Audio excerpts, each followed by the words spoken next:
What's up, comrades? It's every social democrat's favorite Maoist, BRG. And I think I said last week that I'm going to try to do a movie night every Saturday. So, which better film to start with than this one? It's based on Franz Fanon's Wretched of the Earth.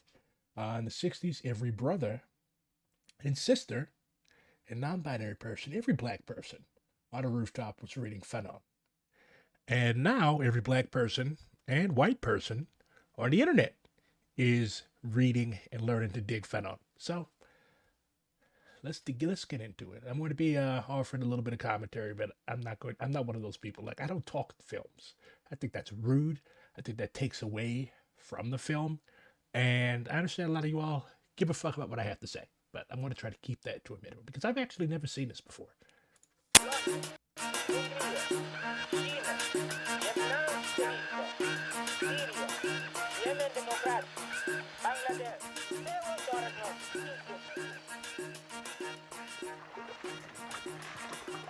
National liberation, national renaissance, the restoration of nationhood to the people.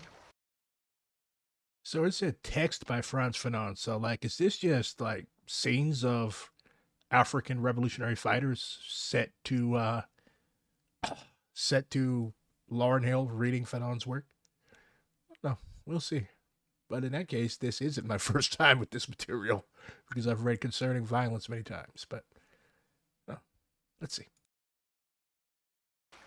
Whatever may be the headings used or the new formulas introduced, decolonization is always a violent phenomenon.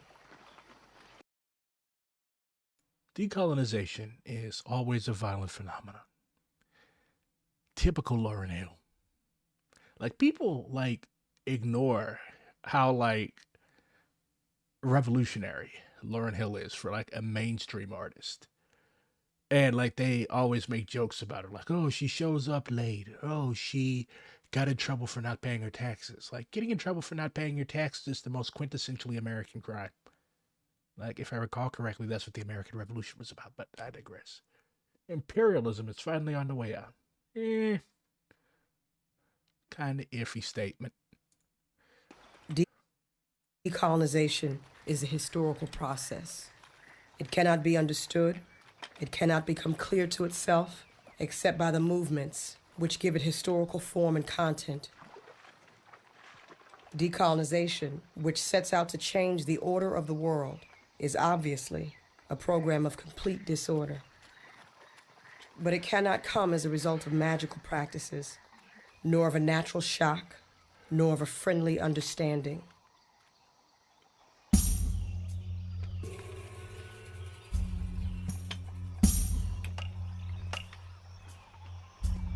On the night of the 23rd of May, I was taken by MPLA into Cabinda, near the Congo border, and their preparations were being made.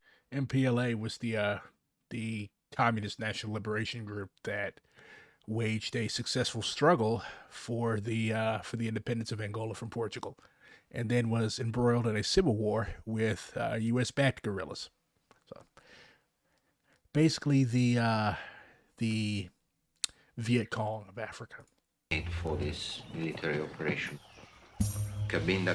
Also, they, along with the Cubans, fucked the Boers up because South Africa, basically the United States of Africa, really didn't like the fact that there was a group of communist militias and revolutionaries, such as Frelimo and the various Zimbabwean groups and the Angolan revolutionary forces on their border because they were also embroiled in an armed struggle with the Mkoto Wesizwe, the armed forces of South Africa.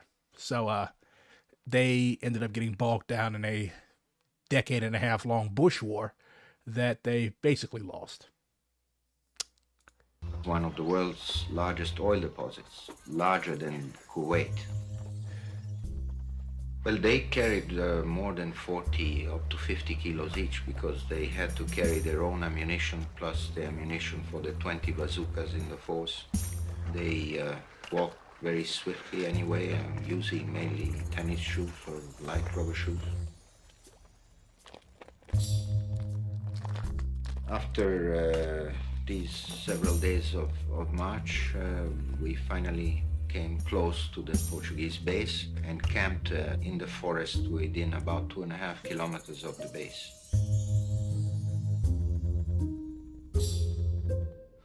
The reconnaissance commander, Max, explained the situation of the base and how the attack was to be carried out.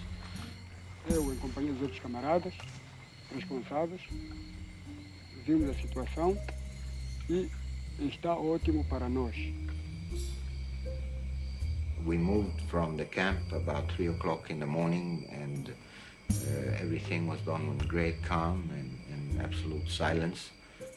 And as soon as it became light enough just to barely see, the order was given to open fire.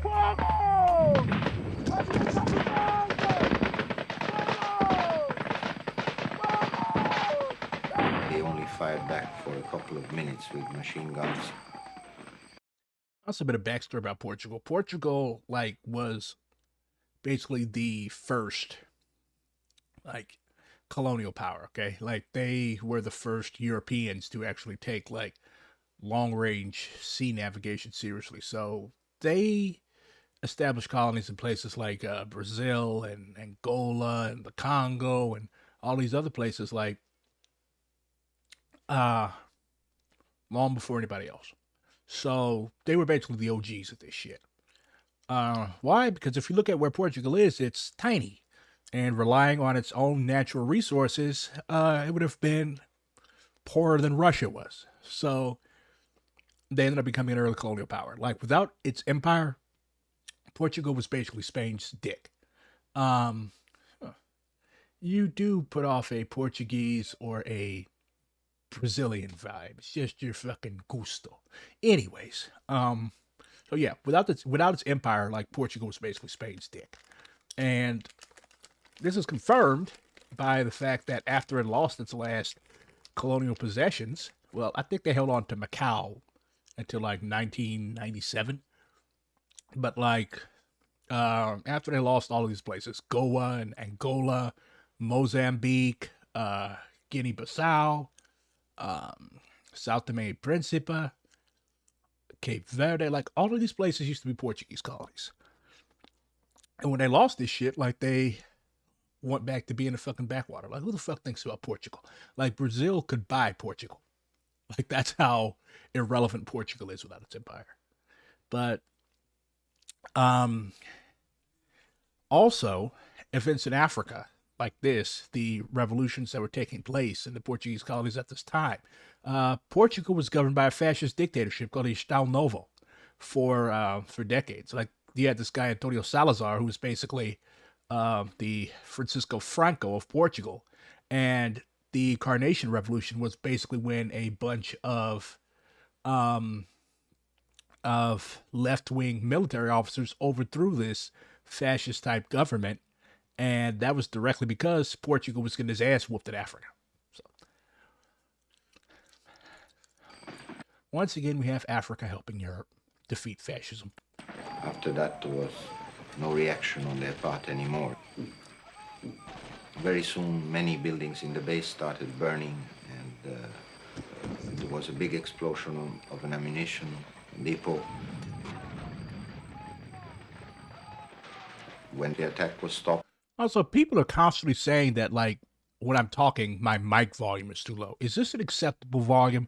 Because I'm afraid that I'm going to blow out people's ears. I don't want to be too loud, but I also want people to be able to hear me because I have many important things to say. So, like, if my audio seems kind of iffy or wacky, please let me know, and I will adjust it. A small group of MPLA came out of the base with a jeep. If I've ever seen a guerrilla movement that is like the fish in the water, well, that's MPLA in Cabinda. I've seen it with my own eyes.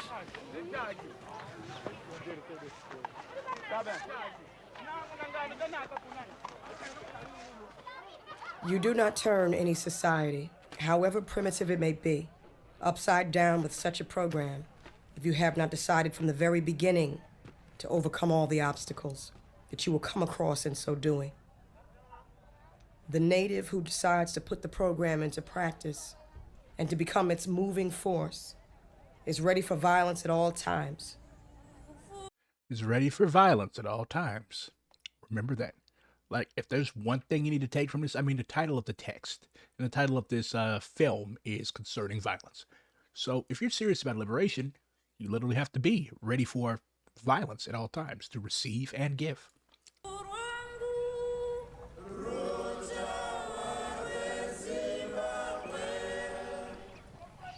From birth, it is clear to him that this narrow world, strewn with prohibitions, can only be called in question by absolute violence.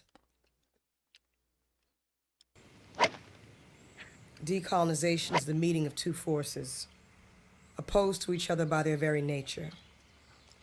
Their first encounter was marked by violence, and their existence together, that is to say, the exploitation of the native by the settler, was carried on by the impact of a great array of bayonets and cannons. Why do I have a feeling that just because of this dude's short shorts that these are Rhodesians?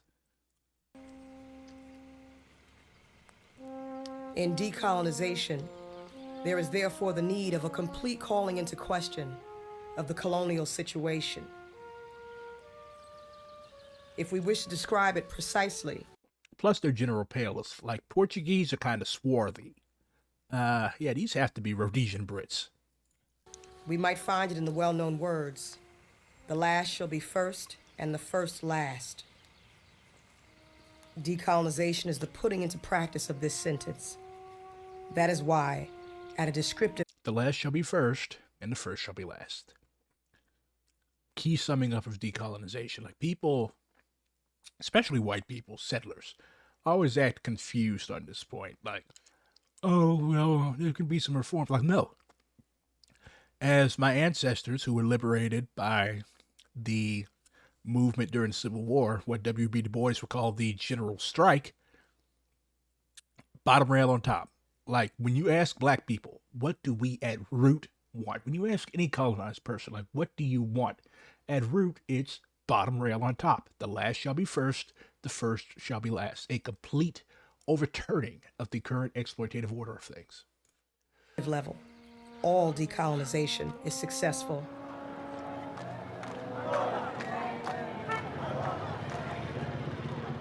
The naked truth of decolonization evokes for us the searing bullets and blood-stained knives which emanate from it. For if the last shall be first, this will only come to pass after a murderous and decisive struggle between the two protagonists. That affirmed intention to place the last at the head of things can only triumph if we use all means to turn the scale, including, of course, that of violence.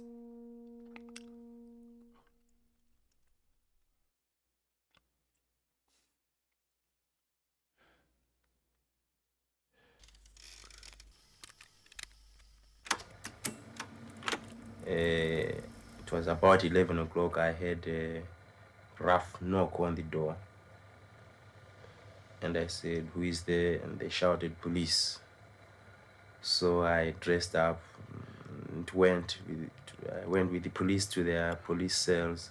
They told my wife that I would be back in a short period of time. How long were you in prison? I was in prison approximately for 5 years. Would you tell me how it affects you?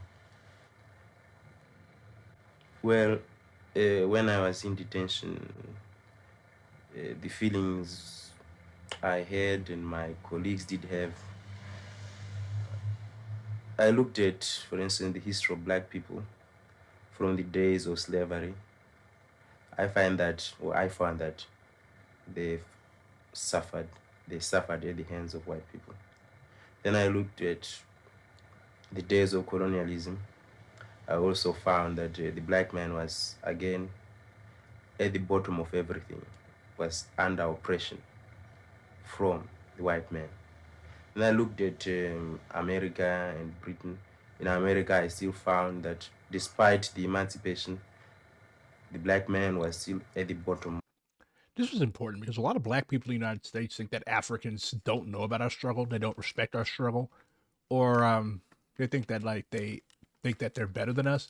Like here you have an African, and like I had a lot of African professors in college, like especially from Nigeria and Ghana and the other Anglophone parts of Africa. Like they want the Black Lives Matter protests. Like they really feel a connection to us. And it's just shitty. It's usually capitalist new Africans, black people in the United States who think like this and want nothing to do with Africa because they think that Africans want nothing to do with us, which is a fucking lie. But that just shows how colonialism and brainwashing that we go through in the American educational system and just the general socialization in this country is it's bullshit. Like it's divided us from our own people. Like I've never run across an Irish American who hates Irish people. I've never run across an Italian American who hates Italians. And that just shows like it's bullshit for black people in the United States to think like this. Of everything is as it were an object. And then we looked at South Africa and Rhodesia. We found that these were countries with institutionalized racism, where again the black person is at the bottom of everything, undergoes torture, is something less than human, is an object. If you don't tell them what they want, you then go to detention.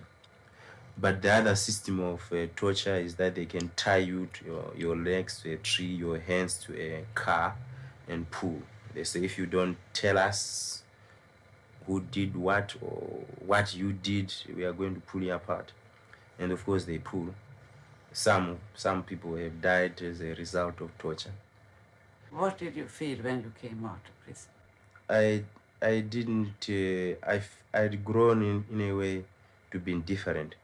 The torture I'd undergone for the last 5 years made me less and less feeling about things, just take life as it comes. So even when I came out, there was no great excitement on my part. And I still felt that I was still in prison.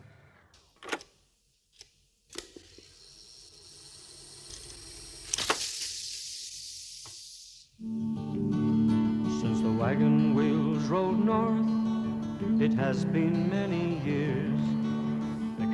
This is like an absolutely horrible place to live. Like, when you look at the Boers in South Africa, these Rhodesians, like, they have this, like, why would you try to recreate the Netherlands or Britain in Africa? Like, why don't you just go back to where you came from? Like, what? Come on, man. You're in the fucking jungle, the fucking savannah, playing cricket or whatever that stupid-ass game is, lawn bowling or something. Like, you moved halfway across the world. You stole other people's shit to make your fortune. Go the fuck back home. Like, why do you stay there? Settler colonialism is the stupidest fucking thing. Like, why would you surround yourself and build this sort of little England in a place where there's a bunch of people that hate you?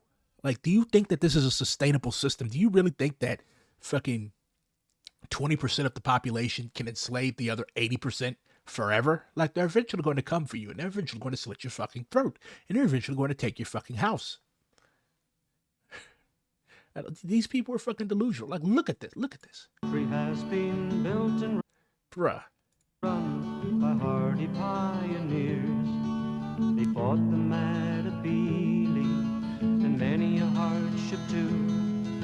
But flag unfurled, we tell the world and sing this song to you. And you can call us rebels, and you can call us rogues. We were founded by an Englishman by the name of Cecil Rhodes. Cecil Rhodes. He was a pedophile and a war criminal and a thief and a variety of other things. Not a good gay person to look up to. The Rhodes Scholarship is also named after him.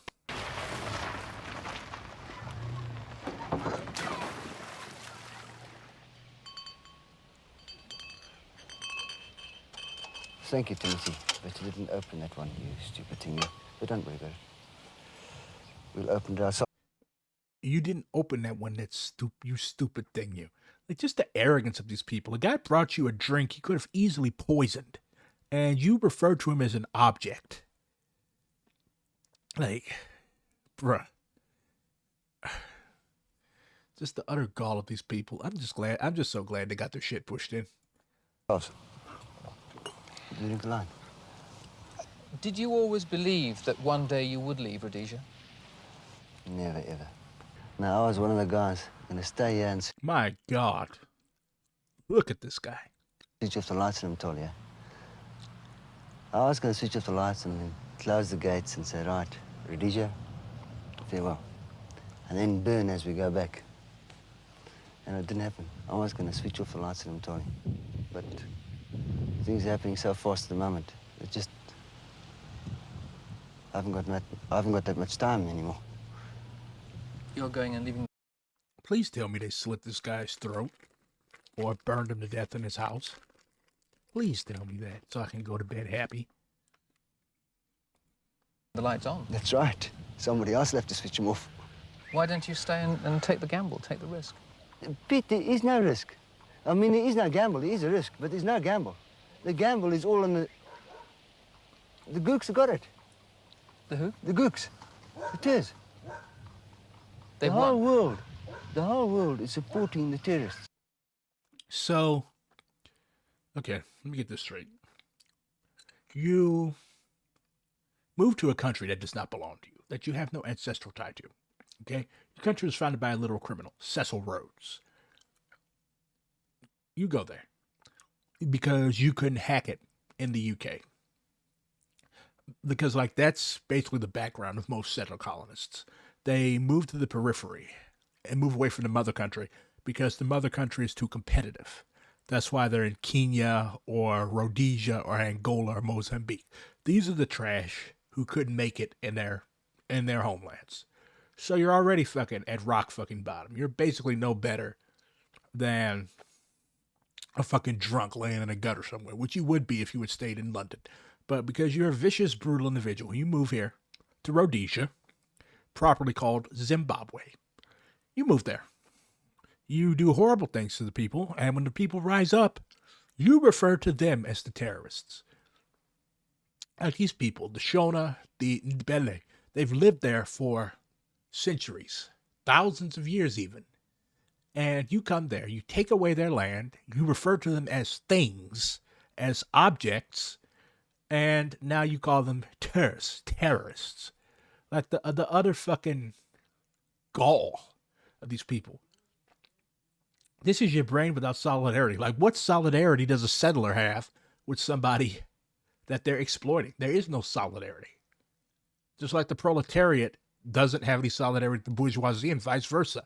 The colonized, because Rhodesia was a literal settler colony, have no solidarity to be had from the settlers. There's no grounds. Like, how are you going to unite and demonstrate solidarity with somebody who stole your fucking land? It's not going to happen. Your job is to kill them and drive them out of your country and get your land back. Has the attitude of Africans changed as a result of what is currently happening? Yes. Yes. In what way? I got a staff, or the company I work with has got a staff of about eight Africans, and they all think they're going to own houses. And I've never seen so many Africans learning to drive motor cars as what I have lately, because every one of them thinks they're going to get a motor car. A little garden, we call him a garden boy, was washing my mother-in-law's car. And he said to her, he says, well, next year, that's going to be my Based. car. So my mother-in-law went to him and she says, well, you see this box of matches, it's lighter, I'll burn it before I give it to you. So that's the attitude of the African. It's changed completely. Ratios here at the moment, I think we are about 34-1, maybe a bit more, with everybody taking a gap like me. In South Africa at the moment, I think it's about 4-1. He's talking about 34 natives, 34 Africans to every one colonizer. In South Africa, I thought the numbers were quite a bit higher, but Rhodesia was a relatively new settler colony. So there weren't as many settlers in Rhodesia as there would be in South Africa after centuries of settlers breeding. I think, by 4-1. So you could stand a chance. Does that make you feel happier? Well, I could take out 4 Affies before they take me. Like, this is how Americans talk. Like, whenever you see riots and uprisings on television, like, this is how white Americans talk. Like, oh, we're going to go, and like in Ferguson, you literally had people who had never ever been there before coming just so that they could have the opportunity, so they thought, to kill a black person. Like, you're in somebody, just the utter arrogance, the utter gall, the utter chutzpah of these people. I'm going to take out 4 Afris. Like, what if you were not in Africa, if you did not stole these people's land? Like, this is what white people don't get. If you, it simply came to Africa to trade, and you lived there, and you, I don't know, mingled with the locals, like, and married them and did all that, like, and you didn't literally massacre all of them, and or most of them, or a lot of them, and take their land and set yourself up as a class above them and use them as grunt labor like you did in Johannesburg on the fucking gold reef, or you literally had this dude bring you a beer and you referred to him as a stupid thing. This is his land. This is his land. And like, I don't know, like, did these people eventually get the fact, like, they did not belong there, acting as they did? Like, you're not the fucking master race, bro. That's why these people took your country away from you. Because it was going to happen eventually. Like you said, 34 of them to 1 of you. So you take out 4 of them, okay, now you've cut the odds down 30-1. They're still going to hack you into many pieces. Me out. But you couldn't 36. No way, say.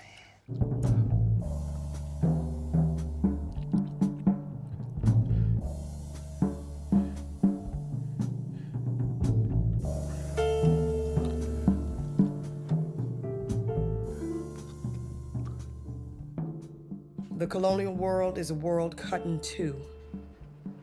The dividing line, the frontiers are shown by barracks and police stations.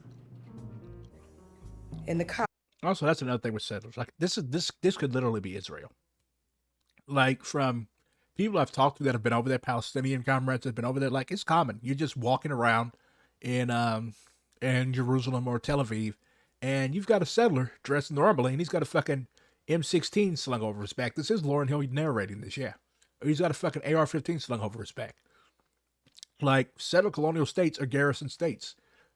The settlers and the natives, both, the indigenous people, know what props up this order. Guns. That's why you've got, like, Rhodesia was a fucking settler garrison state. At the end of the day, every settler was a soldier. So, yeah, you got this dude in this fucking vehicle with that's probably an FN. That was the roadie's favorite gun. In his little short shorts and his polo shirt. Like, that's how they go around. That's how they move around. Because they're displaying to the indigenous people, like, yeah, we're here. And if you even cast the fucking jaundiced eye at us, or you say the wrong thing, I'm going to fucking blow you away. Yeah, that's how they think. That's how white Americans think. That's how all settlers think. Because they know that if they display any sign of softness, any sign of weakness, their entire order is going to go back to the people who made it possible in the first place. You cannot just sit on stolen land forever, as long as the people that you stole it from exist. It can't happen, especially if they outnumber you. Colonies, it is the policeman and the soldier who are the official, instituted go-betweens, the spokesman of the settler and his rule of oppression. The intermediary does not lighten the oppression, but puts it into practice with the clear conscience, upholder of the peace. Yet he is the bringer of violence into the home and into the mind of the native. The zone where the natives live is not complementary to the zone inhabited by the settlers. The two zones are opposed, but not in the service of a higher unity. What they do. Okay? Should you come under attack, go through, unless you're very well back and you can see the contacts well ahead. Is the road very dangerous? Life's a bit dicey at the moment.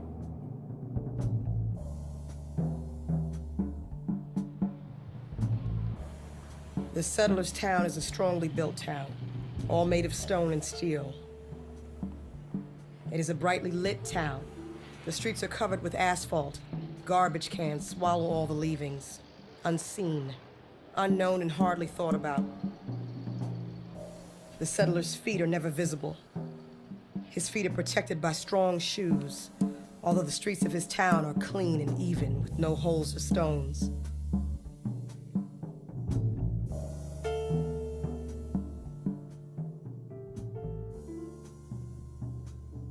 The town belonging to the colonized people, the shanty town, the Negro village, the Medina, the reservation, is a place of ill fame, peopled by men of evil repute. They are born there. It matters little where or how. They die there. It matters not where nor how. It is a world without spaciousness. Men live there on top of each other, and their huts are built one on top of the other. The native town is a hungry town, starved of bread, of meat, of shoes, of coal, of light. The native town is a crouching village, a town on its knees, a town wallowing in the mire. It is a town of niggers and dirty Arabs.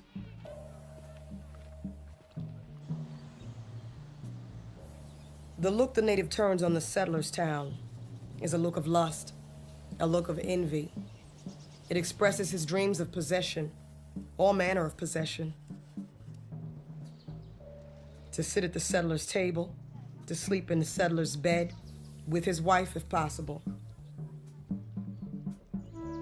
The colonized man is an envious man.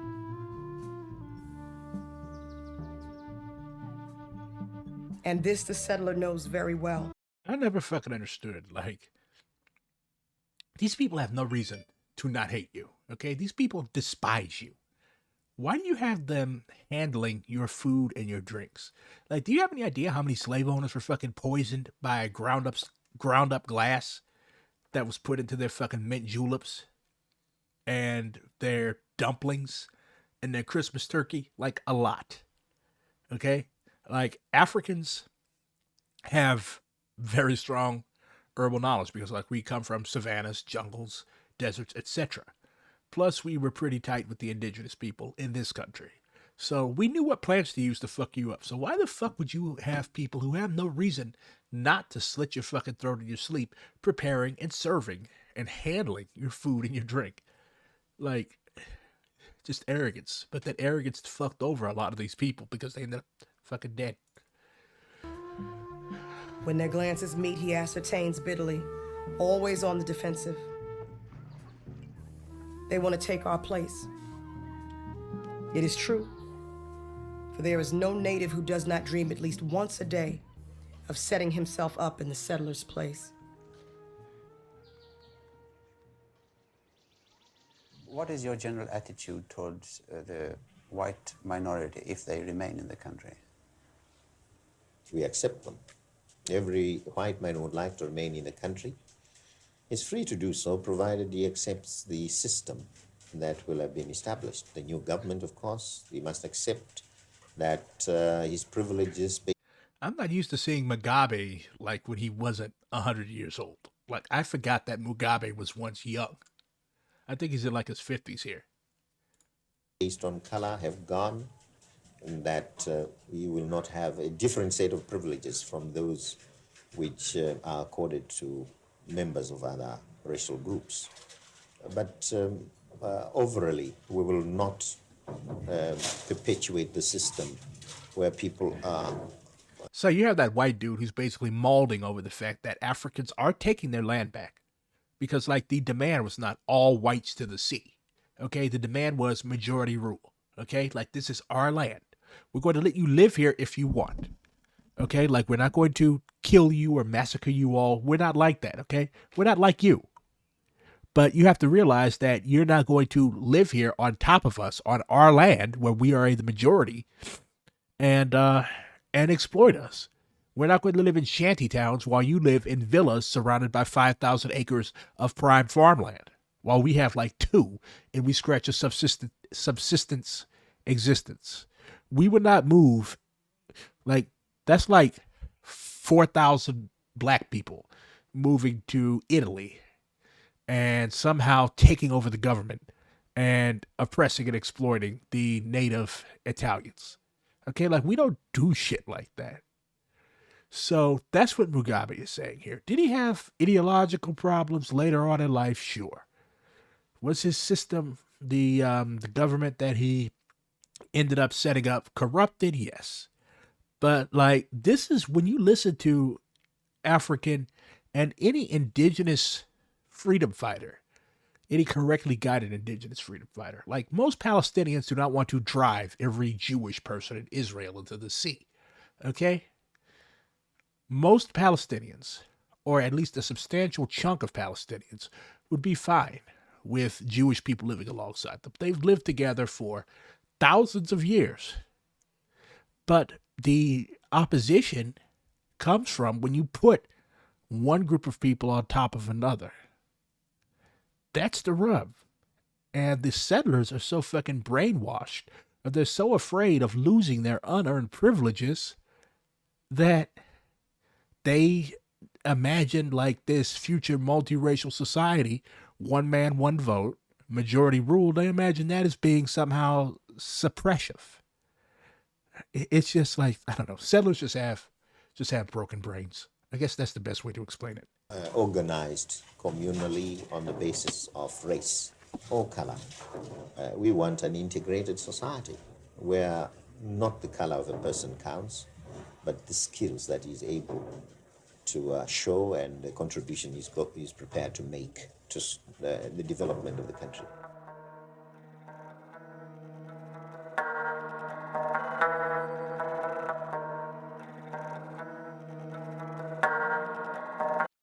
Bit of history on Liberia. Liberia could properly be called the 51st state of the U.S. because it was founded by the American Colonization Society. It's right there in the name. Like, they basically wanted to, they couched themselves in a lot of humanitarian, altruistic, love thy brother, Methodist religious language. But it was basically, let's get these fucking black people out of America. Like, that was what they wanted to do. Abraham Lincoln was a big supporter, and along with several other American presidents at the time. Like, they did not want black people in the United States if we were free. The only place for black people in the United States, in their mind, was as slaves. So after we stopped being slaves, or a substantial chunk of us found legal freedom, they immediately started developing plans to send us to Africa, or some even wanted to colonize us in Central America or the Caribbean. Like, I mean, a lot of black people, like, took these offers up. Like, you know what, fuck it. There's no future for us here. They're just going to fucking hang us. We can't do anything. We can't work certain places. They keep making all these dumbass rules to restrict what type of occupations we could hold. So you know what, fuck it. Let's go to Liberia. We were not getting 40 acres in a mule. We didn't get 0.4 acres and a one-legged mule. We didn't get shit but beatings and clan activity and disenfranchisement. So that's how Liberia got started. And Liberia was a U.S. colony. Like, you had Firestone that bought up a shitload of land, and you also had the American colonists who went there and thought that they were better than the indigenous locals, who in most cases they were descended from. So you had slavery being recreated in Liberia. Like, if you look at the first few presidents of Liberia, like, these dudes were like basically white. Like, they were basically white dudes. That's what they looked like. But America has the one drop rule. Like, if you have one drop of known African ancestry, you're black. But like, these dudes looked like they looked like Joe Biden. So you had that type of thing. You had color casteism. You had the Masons. The Masons are a fraternal order. Okay. A lot of black people joined fraternal societies. The Elks, the Masons, these types of groups. And in Liberia, they actually basically like ran the government. Like people had this conspiracy theory about the Masons in Liberia. That was actually true. So there's still a huge fucking ruined Masonic temple in Liberia. But yeah, like indigenous people did not take control of the country until like the 80s, if I recall correctly. And that dude that took over, Samuel Doe, he was a piece of shit and a warlord. So all of this was with American backing, by the way. But yeah, Liberia, in short, is a U.S. colony. I mean, it's right there in the fucking flag. Look at the flag of Liberia compared to the United States.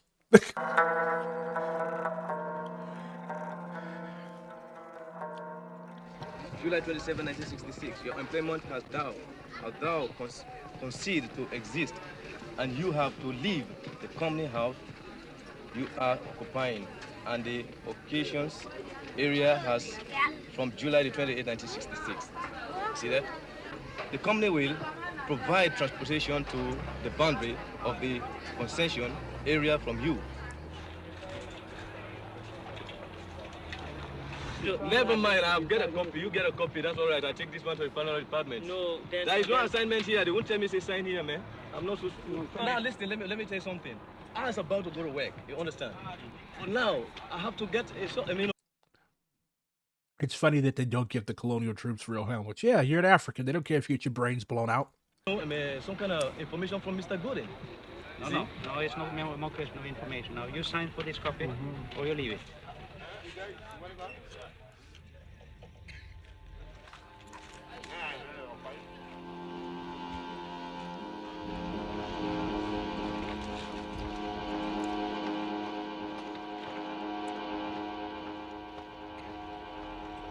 Torsdagen den 21 juli i år.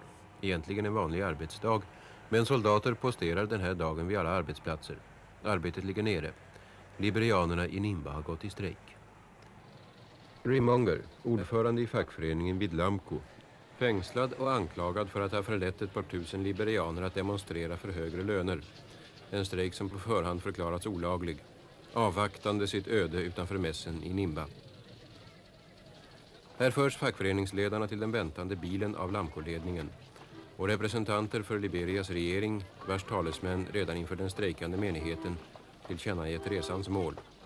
Det beryktade fängelset Beljella, ökänt som landets värsta tortyranstalt, varifrån det sällan eller aldrig finns någon återvändo.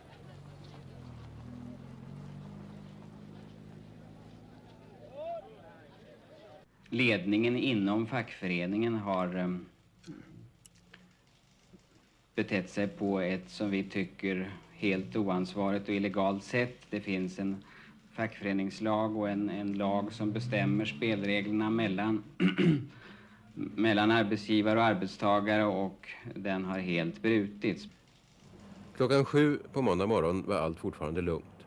Arbetarna gick till möte i fackföreningslokalen istället för till arbetet. Måndag förmiddag anländer starkt försenad militär förstärkning. The capital of Liberia is Monrovia.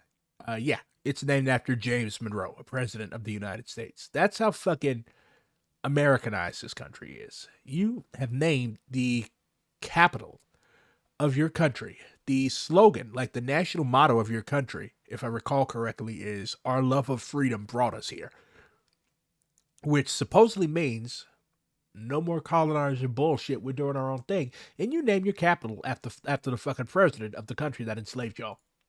Från Monrovia. En bataljon på över 300 man samlas utanför tjänstemannamässen.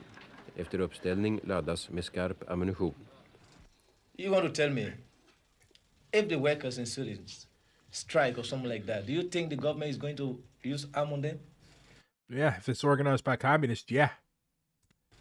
No. Why are the soldiers here? Well, the soldier here may be on Lanco's claim or Lanco's desire, but there is no threat, no word of violence ever been used to anybody. And the strike, it was organized from the workers themselves, which were tired and fed up of the Lanco's management and wouldn't pay them the money, so they decided to strike. Alla känner till hotet om evakuering dagen därpå. Ändå får arbetarbussarna veta tillbaka nästan tomma. Och fackföreningslokalen har omringats av militär för att förhindra några fler möten med de strejkande. I wrote them a letter and told them that they had violating. Like, you have the dude's name is William Tubman. Like, that, this could be a black dude in America. Like, that is an Americanized ass name. So like, if I was alive in the fucking 1860s and I moved to Liberia, okay, I'd be what you would call an Americo-Liberian, meaning I had like roots in the United States. So I would have been part of the ruling class because I came from America and like my culture is Americanized. Like, these people were building fucking plantation houses. Plantation style houses worked by indigenous African slaves. Like, that's how fucked this country was. The laws of the country, that they could not strike except they first submitted grievances. If they had any Like, listen to his accent. Like, he literally sounds American. grievances, they should submit them first to management in keeping with the law. And if they could not agree, then refer the matter to government. But they persisted and would not go back to work. I then ordered the place to be policed so that to prevent violence. Well, my orders were to the extent to break the mob or whatever existed by all costs. And, Bruh, this is an African who has an American accent. Oh my God. of course, if it had become necessary to resort to force, my orders were to fire over the people's heads originally, and then wound a few people in the attempt to break the crowd. This would have been a necessity. För Lamco-ledningen innebar dagen en missräkning. Strejken ville inte ta slut. Och man stod inför risken att tvingas avskeda större delen av arbetsstyrkan. Det visade sig att det var endast en 25% som ställde upp. Vi hade trott att en mycket större andel av arbetarna skulle komma till arbete, men det gjorde de alltså inte.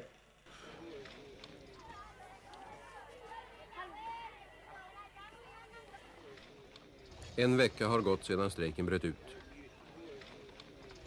Klockan 7 på morgonen är det hela klart. Arbetarna har gått tillbaka. Återstår för Lamco att utmäta straffet. 30 uppsägningsbrev ska delas ut.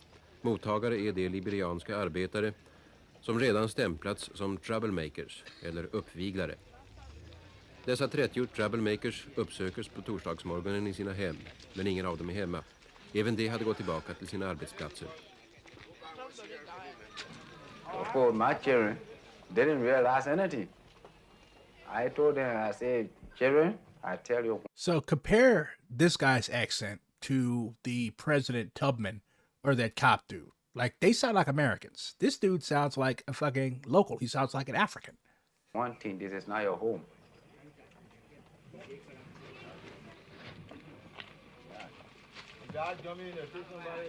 Robert Jackson undrade varför han hade blivit avskedad. Vad visste hans närmaste chef, Sören Lagergren? Svår fråga. Jag vet inte. Men det var en This is a grown man. Like, this is the shit that they did in the Jim Crow South. Okay, you got this Swede who's probably getting sunburned just by, like, at the end of this 30-second soundbite outside, he's going to have fucking sunburn. You have this Swede in Liberia exploiting the people, and he's referring to this grown man, a citizen of this country, as a boy. Like, they did that to us in the South. Settler colonialism is the same, no matter where you are. en väldigt duktig pojke och har säkert framtiden för sig som telefonman. Orsaken till att han slutat, det vet jag faktiskt ingenting om. Det var alltså inte så att det var fel på hans arbetsinsats? Nej, definitivt inte. Han var väldigt duktig. Han är väl den utav mina pojkar som har utvecklats bäst och kunde åka alldeles ensam på arbete ut och reparera.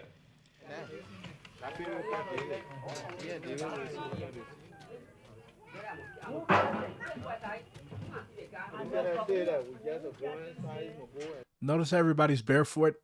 Remember Lauryn Hill narrating earlier saying that the settler's town is a town of strong shoes and the native town is a barefoot town? Like I think the guy at the beginning, the adult had shoes on. But like look at all these barefoot fucking kids. Like that's how you get fucking hookworm, walking around barefoot and stuff like that. That's why disease. That's part of why easily eradicable diseases are so common in the third world. You got everybody walking around like you're walking over shit. You're walking through a garbage dump. You're walking through the fucking river barefoot. Like you can catch all sorts of diseases like that. Put my things in with my family and put everything on the truck with my boys and myself. I don't want people wanted to go of us from this place here.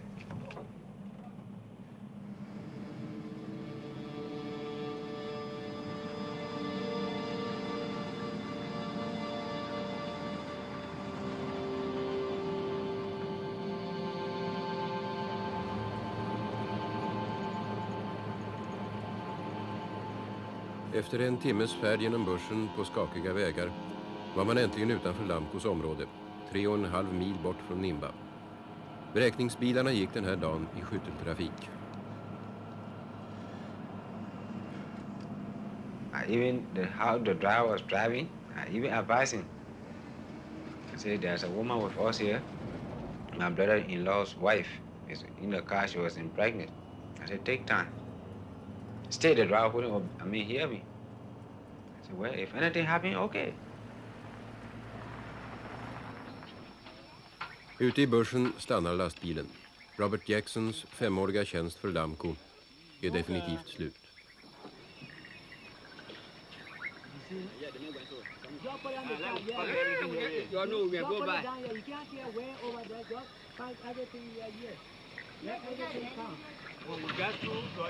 In memory of John F. Kennedy, Liberia, 1965 or 6.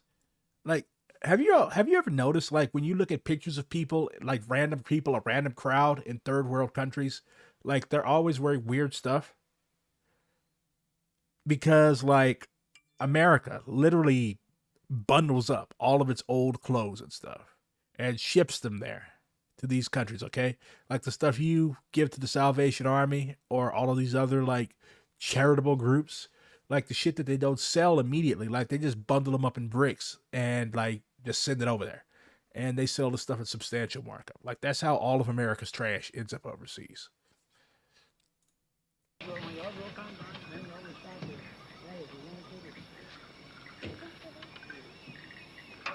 Det återstår endast en detalj, kvittot på resan hit. Härmed intygas att militären transporterat mina tillhörigheter och min familj utan att skador eller olyckor uppstått, Robert Jackson.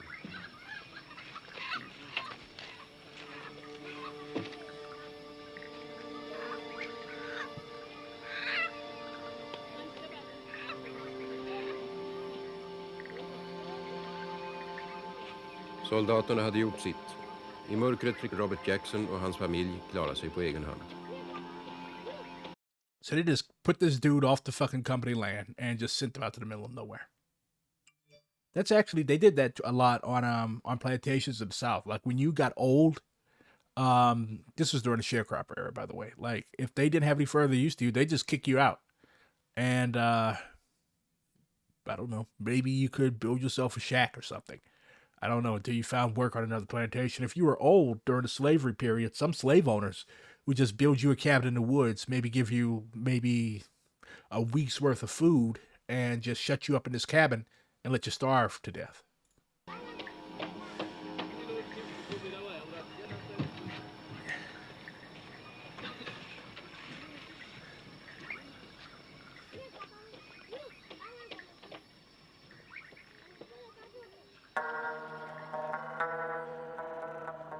When you examine at close quarters the colonial context, it is evident that what defines one's place in the world is the fact of belonging to or not belonging to a given race, a given species. In the colonies, the economic substructure is also a superstructure. The cause is the consequence. You are rich because you are white. You are white because you are rich.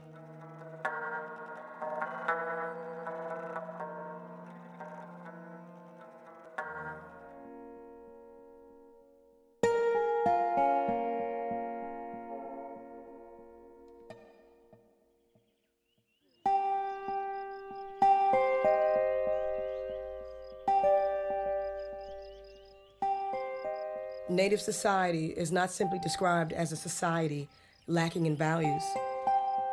The native is declared insensible to ethics. He represents not only the absence of values, but also the negation of values. All values, in fact, are irrevocably poisoned and diseased as soon as they are allowed in contact with the colonized race.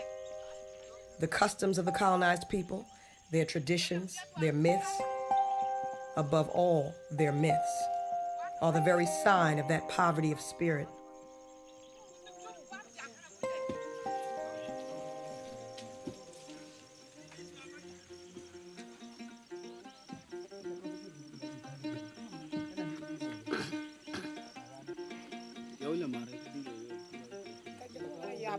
As soon as the native begins to cause anxiety to the settler, he is handed over to well-meaning souls who point out to him the wealth of Western values.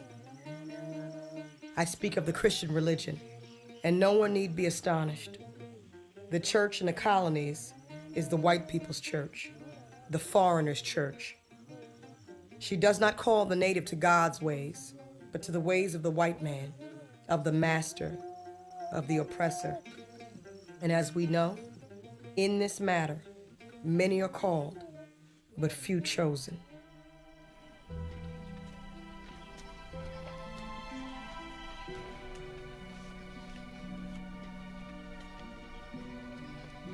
Yeah, this entire documentary is fire, and they've really picked the right person to narrate it. Lauryn Hill has a voice that's just given to this. Oh, thank you for the spoiler.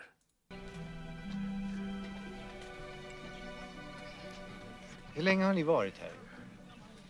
Här i Tanzania, Ja. sen 52 i december månad. Så Vad det, som skulle vara intressant att höra är vad har förändrats här framför allt, i första hand.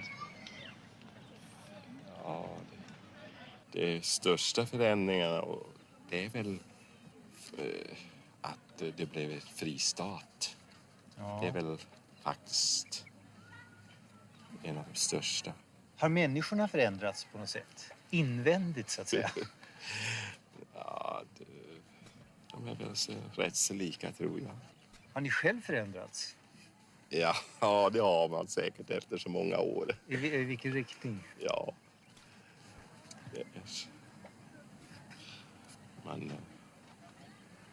Man ser väl kanske lite annorlunda på läget också nu än strax när man kom ut ska jag tänka mig. Så man kanske ser lite mer realistiskt på det också. Mm. Har ni försökt att ändra på människor? Det har väl varit en del av er uppgift? Ja, det är klart. Det har vi väl försökt för att vi är ju ute i missionens tjänst och på så sätt har vi försökt att förändra. I första hand då i religiösa frågor naturligtvis. Ja, vad fanns det för religion här innan ni kom hit? Är det någon som ni inte tycker att det kan godkänna så att säga? Det fanns... Den afrikanska religionen menar jag. Den afrikanska religionen, det har väl... Vad ska man säga? Den har väl... So you're living in these people's country and you know next to nothing about their religions. Alltid funnits och den fortsätter väl finnas, det är klart. Men missionen i stort sett den har ju fått ett väldigt bra grepp över folksjälen tror jag. Ja. Men det måste ju ha inneburit stora förändringar på många håll. Till exempel, vad ska jag säga, familjeorganisationer med polygami och sånt. Ja, du kanske. Ja. Ja, vi som mission, vi förbjuder ju att församlingsmedlemmar ska ha mer än en hustru till exempel. Det är ju otänkbart för en som tillhör en pingstförsamling här ute att kunna gifta sig en andra eller tredje gång. Utan då får han nöja sig med sin första fru. Är det egentligen en kristen synpunkt eller är det en europeisk synpunkt? Finns det något stöd i Bibeln för monogami?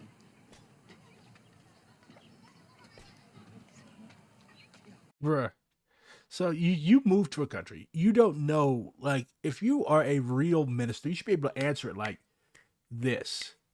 So you just moved to these people's country. You're brainwashing them because they don't give a fuck about your religion. They just move to your mission because you're white and they affiliate whiteness or Europeanness or foreignness with safety and shit to eat and nice clothes and stuff like that. So they have material reasons for fucking with your mission.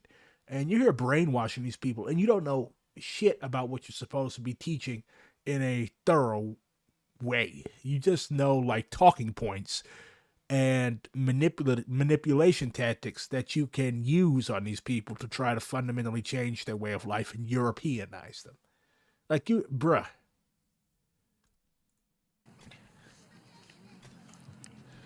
Det gör det väl? Gör det? You're supposed to be a fucking minister. You're supposed to be a missionary. How are you going to be a missionary if you don't know what the fuck you're teaching? Charlatan, mountebank, fraudster, huckster, con artist. Åtminstone i det nya testamentet så. Finns det någonstans där att man bara får ha en hustru? Till exempel, det står att Scurrilous rogue, knavery of the lowest order. Are these Swedes or Norwegians or Danes? Like, it's one of those Hinga Binga Berg and Dinga Dongan languages, but like, what types of people are these? Weren't your ancestors fucking Vikings? Dutch. Okay, so Frisian pirates. So, come on. Or Norwegian. I don't know. All of those Germanic languages sound the same to me. I know English is a Germanic language. Apparently the Spanish-speaking people, like, our language sounds very guttural and harsh, too. But, like, wherever the fuck you come from. Like, why don't you go to South Africa and try to teach your distant cousins, the Boers, if you're Dutch? Like, why don't you go teach your distant cousins the virtues of Christian charity towards the people whose land they're squatting on? En församlingsföreståndare ska vara enhustrusman. Asså? Ja. Go back to Norway or the Netherlands. Och nu bygger ni en kyrka här i Morsi. Ja, det har vi. Jag ser. You're building a church. No, you're not building shit. You have these poor people building a church.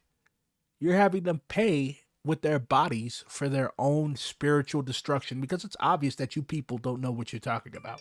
You do not go to Europeans to learn moral values and upright conduct and living. Like Malcolm X said, these people are the biggest eaters of swine flesh, the biggest drunkards, the biggest drug abusers on the face of the earth, drug abusers and traffickers.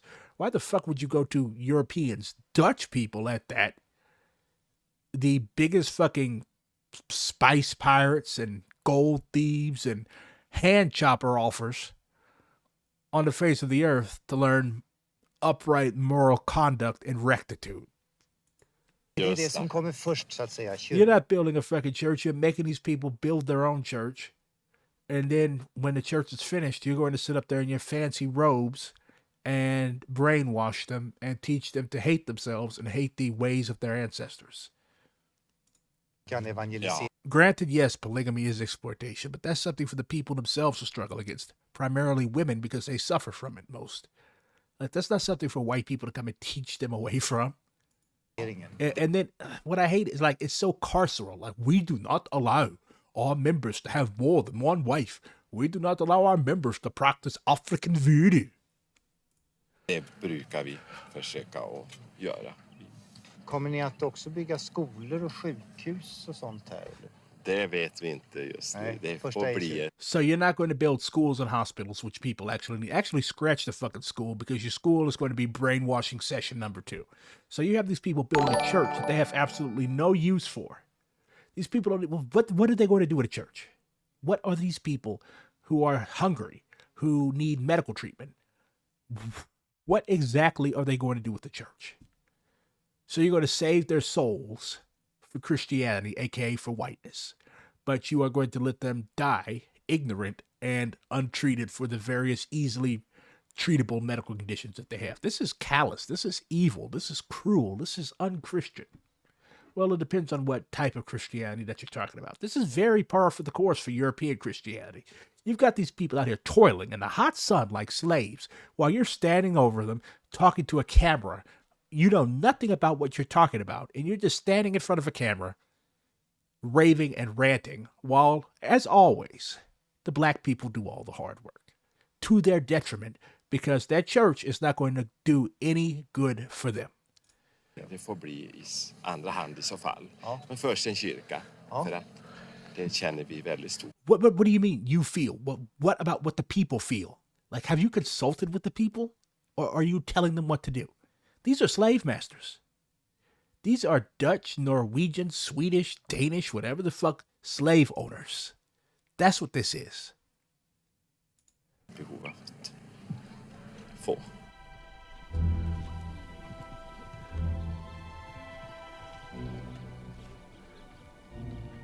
In the colonial context, the settler ends his work of breaking in the native when the latter admits loudly and intelligibly the supremacy of white man's values.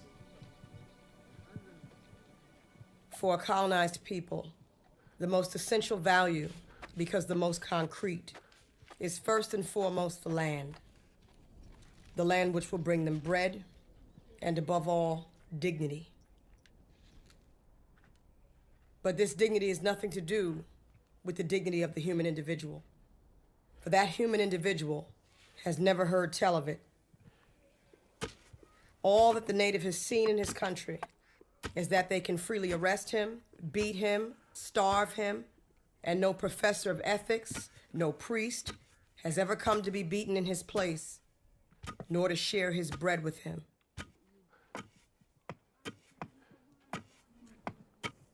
The well-known principle that all men are equal will be illustrated in the colonies from the moment that the native claims that he is the equal of the settler. Better yet, the superior.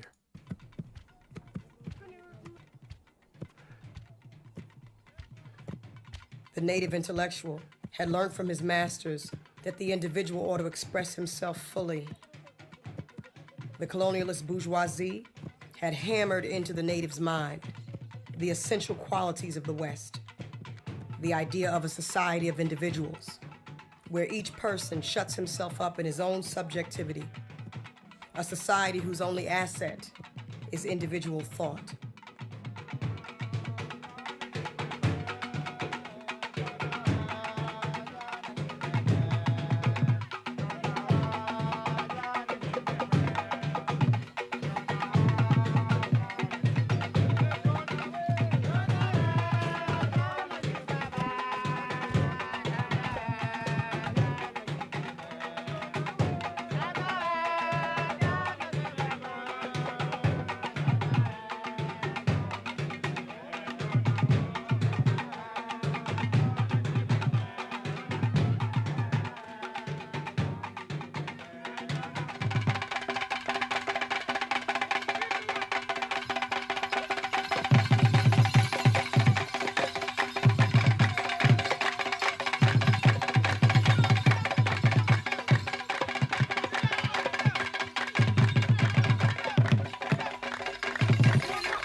The colonized man will first manifest this aggressiveness, which has been deposited in his bones, against his own people. This is the period when the niggers beat each other up. It's black on black crime. And the police and magistrates do not know which way to turn when... Also the news media. Like, every time I turn Fox News on or read one of these reactionary crime pages, they're like, why do black people keep killing each other? Like, it's the self-hatreds that you've inculcated into our community since we first came into contact with y'all. That's why. And eventually we're overcoming that shit. We're learning to love each other as we did in Africa. And soon the rage is going to be turned on you. Beware. Faced with the astonishing waves of crime.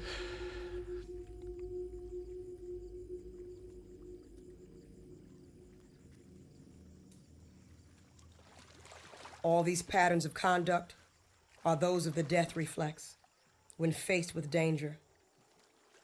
A suicidal behavior which proves to the settler that these men are I'll be right back because that last session, I need a fucking cigarette. That last section, those fucking missionaries. Ugh. I'll leave it on for y'all to Not watch. reasonable human beings.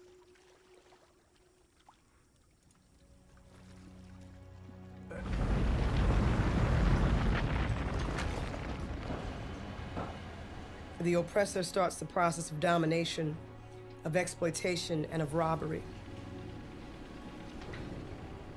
In the other sphere, the coiled, plundered creature, which is the native, provides fuel for the process as best he can. The process moves uninterruptedly from the banks of the colonial territory to the palaces and the docks of the mother country. In this becalmed zone, the sea has a smooth surface. The palm tree stirs gently in the breeze. The waves lap against the pebbles, and raw materials are ceaselessly transported, justifying the presence of the settler.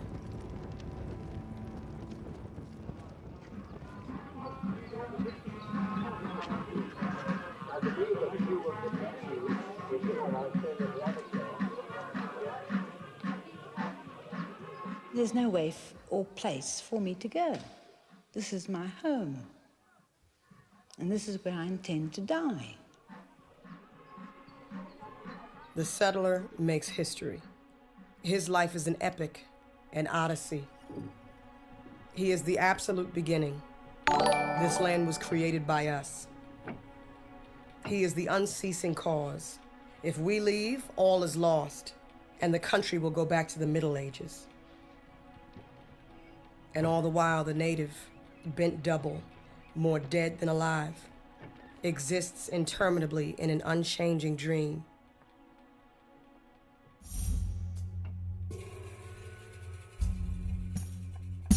The native is boxed into a corner. Apartheid is simply one form of the division into compartments of the colonial world. The first thing which the native learns is to stay in his place and to not go beyond certain limits. This is why the dreams of the native are always of muscular prowess. His dreams are of action and of aggression. I dream I am jumping, swimming, running, climbing. I dream that I burst out laughing, that I span a river in one stride, or that I am followed by a flood of motor cars which never catch up with me. During the period of colonization, the native never stops achieving his freedom, from 9 in the evening until 6 in the morning.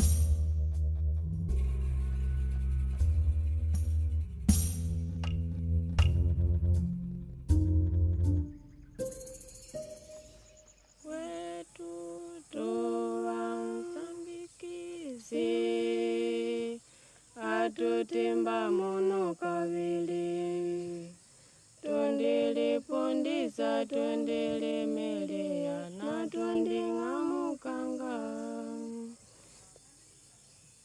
na tondigwana mpaka muso atujile sinu panyuma koda mwa mapinduzi ankuka muso na tuwetu tuwaikidile atunujili panyuma uti tuwe ngwengwe tuwe meo na tujila panyuma na tunkuka muzo kwigwana koko mpaka nelo na tukandalambolela pamuwikile mabadu wetu mwida kuni mutulola tundaimba limu padikidiki kutunduvanga mwaka 70 wedili kwetu kunu kumazambiki General Kauze de Arriaga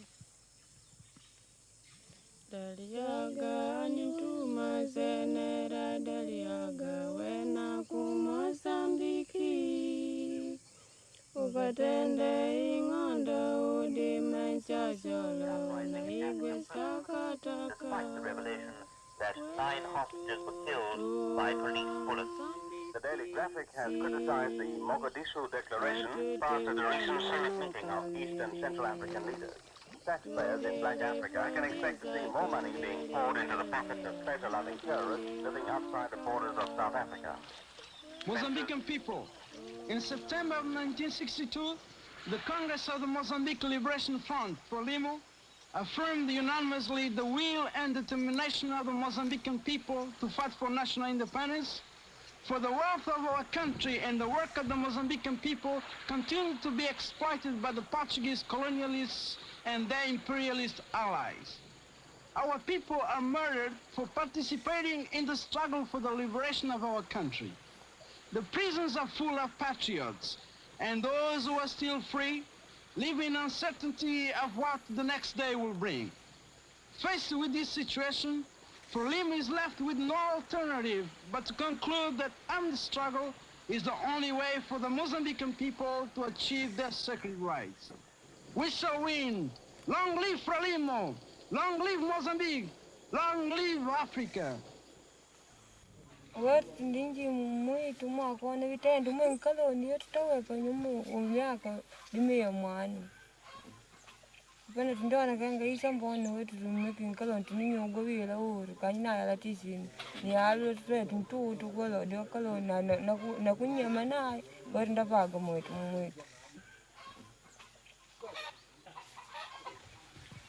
Nangu ni mwani pupungu ndikawa kenga nangu ni mwani ntezi Mozambique.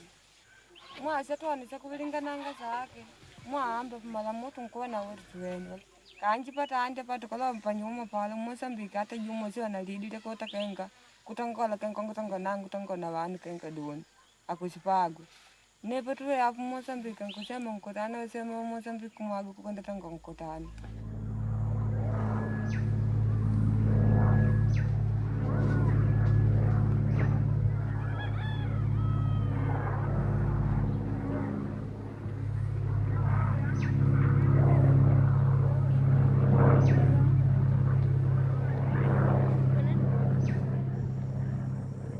Nós vemos que o inimigo ultimamente intensificou a ação psicológica contra as nossas populações. Esta ação psicológica inimiga consiste basicamente no uso maciço ou massivo dos aviões de bombardeamento que lhe foram oferecidos pelos países da NATO, designadamente os aviões de reação a jato Fiat G91, que quase que constantemente esses aviões andam a aterrorizar as nossas populações e a lançarem muitas bombas na palma, que têm causado muitos ferimentos às populações.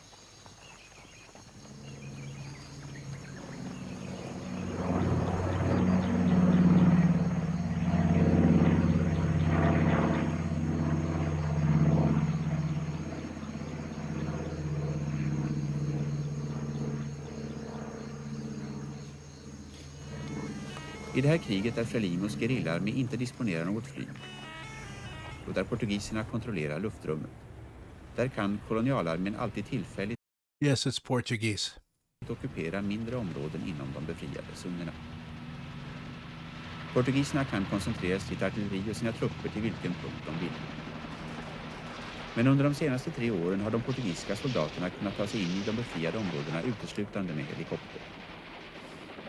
Yeah, the Frelimo cadres and the masses were speaking Portuguese, but the narrator speaking Dutch.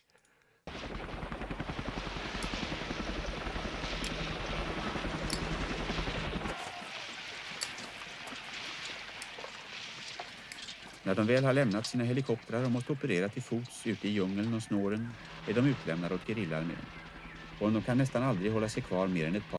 No, they're speaking some type of indigenous language. But this is, like you said, this is really key because like it's showing like protracted warfare strategies and tactics. Like the Portuguese, they're strong in the air, but like when they go out to the jungle, they leave their helicopters, they leave their bases, they leave their little safe spaces, so to speak, and they go out to the jungle. That's the guerrilla territory, so it's easy for the guerrillas to divide their units up and slice and dice them. Veckor innan de dödas eller drivs bort. This is why the Portuguese lost in Mozambique and Angola and Guinea-Bissau. And this is why the Americans and the French lost in Vietnam. Because, like, they do not know how... Like, there's a couple ways that you can defeat a guerrilla war, okay? You can just massacre everybody. You can commit genocide, which is bad because you still need people to work for you after the guerrilla movement is defeated, so to speak. or you could co-opt it and you could separate the guerrillas from the masses. A country the size of Indiana fighting 3 Vietnams at once. Yeah. I don't know how they thought they could win, but colonists and settlers are not very intelligent people.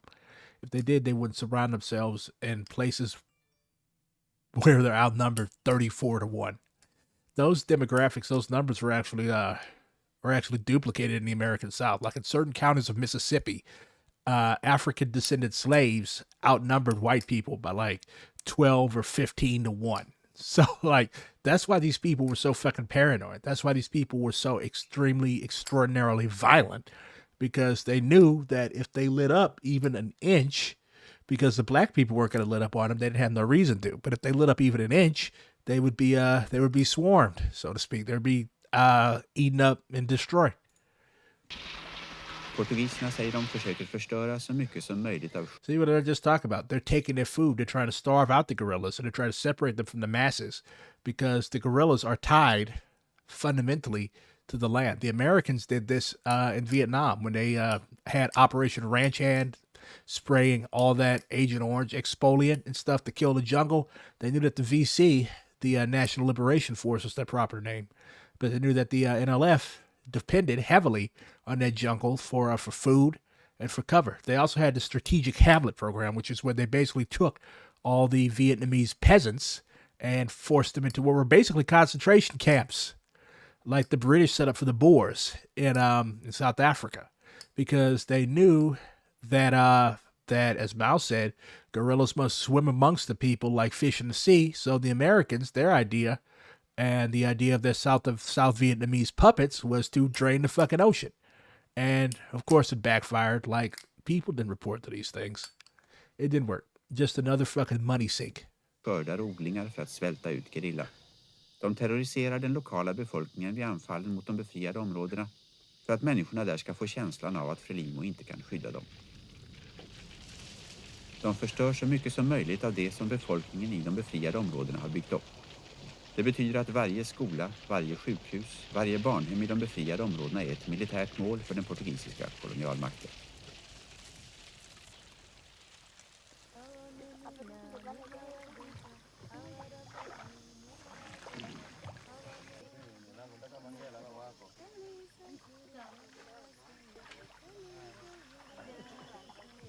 Kenga patani ditangolo kusidoni. Wetu kala tisindawa na mauvili makumene mene. Na tisipata nafasi ya kulota kunda lipundisha tisikola. Ni tuvanu tusikala vila.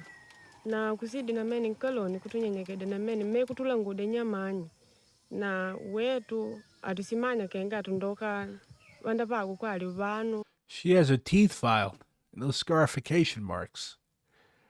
Fierce. Wamanyite kusomya kwali kupagu vanu wamanyite nyama sipita kenga pakati petu. Nakane wakati wo wetu tusindobana mene kwali wajujuwe. I can just imagine like how painful that shit is. Like, you basically got a chisel and they're filing away your teeth. I believe the Batwa people in the Congo do that as well. Those scarification marks, like, they don't have anesthetic. I mean, I think they have like local herbs and plants they use to sort of mitigate the pain. Like, they don't have any anesthetic or stuff like that. Like, imagine getting tattooed without any numbing gel or anything like that. I don't know what exactly they use because I don't get tattoos. I have no tattoos anywhere on my body. But like, bruh, that's some hard shit. Watata wetu kuwe mekupata inapasi ya kulota kututumidide wetu kusikola. Kanji wanao wasinda pati na meni tabu kuwakamula, kumkuka na kumpanga na wakale madengu wanao na wakakola madengu lala abasipata njulu kukali wakulota kuidana na tutumike twana wawo kutubia kuoda nyamanyi mambo mwenkalona lala tunyenyekede me kutulangude nyamani sio tulota kukanda pata wetu musu panelo tukava kenga kwa tundu wange Frelimo tundiona sini cha kupuangira na uti sindimo matanga yani kupuangira madengo ni akoleka na madengo akumbukidikanga nkongo Mozambique tuntendi loni mpaka tundio kanda abalinya limo kenga hapa wangupaga makomandante walume na doni ngupa makomandante wakongo Angupaa se pode walume na doni angupaa se pode destacamento feminino. Yani tungupaa ko tipo kupasala nanga. Hoteps would do well to learn this. Like, there's a trend among black men in particular, especially on the internet, like women have to go back to the kitchen and be barefoot and pregnant. This is what the Black Panther Party called cultural nationalism or pork chop nationalism, basically a sort of Victorian era moralism that does not allow women full play to their abilities and puts them on a level below men. But when you look at the African revolutionary movements, especially the armed movements, in any armed movement, any armed revolutionary movement anywhere in the world, you see the full participation of women. Even the Black Panther Party had certain issues with this. Like women were expected to run the survival programs and cook and sell papers, while the dudes played with guns and looked all militant and shit in the streets. Like you can't have that. That's not an appropriate orientation and treatment of women cadre. So we can learn a lot from this aspect of the African liberation movement. Women hold up more than half the sky now, and they should be allowed full play in every aspect of the organization.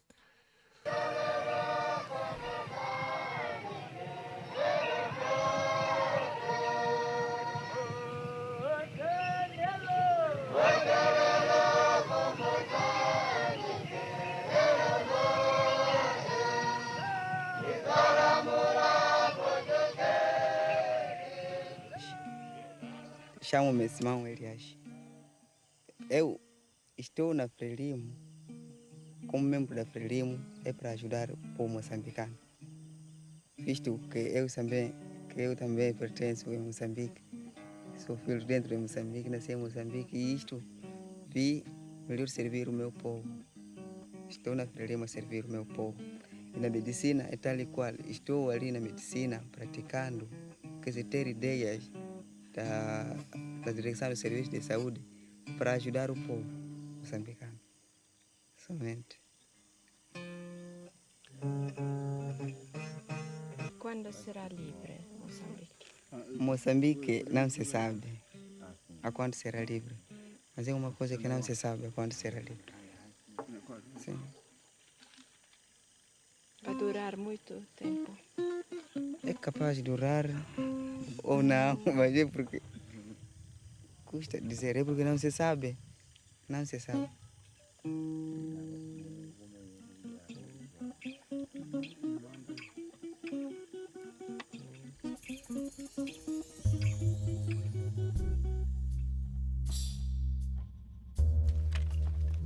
The immobility to which the native is condemned can only be called into question if the native decides to put an end to the history of colonization, the history of robbery, and to bring into existence the history of the nation, the history of decolonization.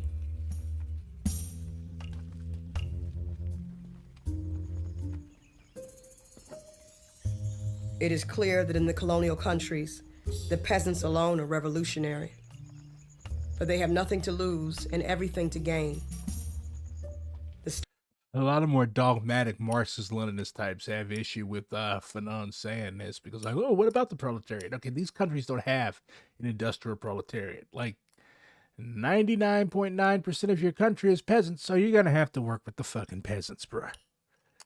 So this just shows that we have to be very creative in our application of Marxism. Otherwise, we're not going to be able to do anything. The Chinese Revolution actually fucked up on this because they were advised by some very stupid people in the Soviet Union that they should rely on the industrial proletariat, and they tried this, and they tried urban uprisings, and they ended up getting massacred because they were also dual carded with the Kuomintang, who were just waiting for the opportunity to fuck them. And they got royally fucked. So to avoid getting royally fucked, you have to actually look at the concrete conditions of your country and apply Marxism as a blueprint, not as a dogmatic box. Just food for thought. starving peasant outside the class system is the first among the exploited to discover that only violence pays. For him, there is no compromise, no possible coming to terms. Eating lifesavers gummies. Like they've got 2 flavors mixed into one little fucking gummy candy. What's your favorite candy? Colonization. I wonder what Mao's favorite candy was. Or decolonization is simply a question of relative strength. The exploited man sees that his liberation implies the use of all means, and that of force, first and foremost.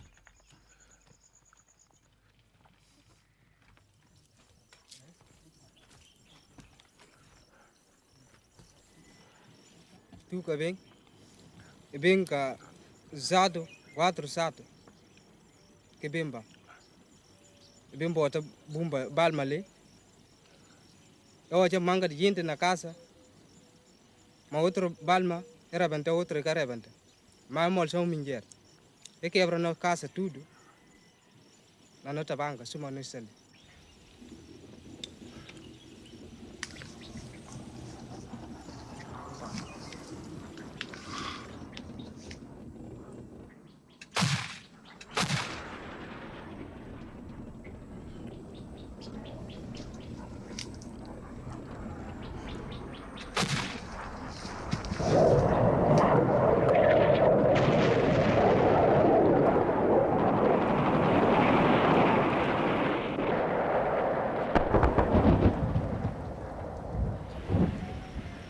Cik mentak kena ambil diri dah ke helmet.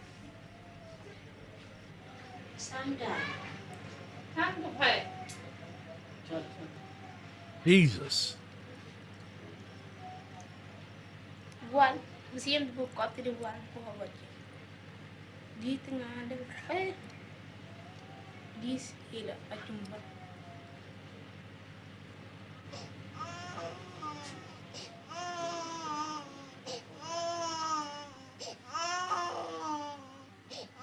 Oh my God. I'm sorry, I couldn't look at that. The fucking baby had its leg cut off.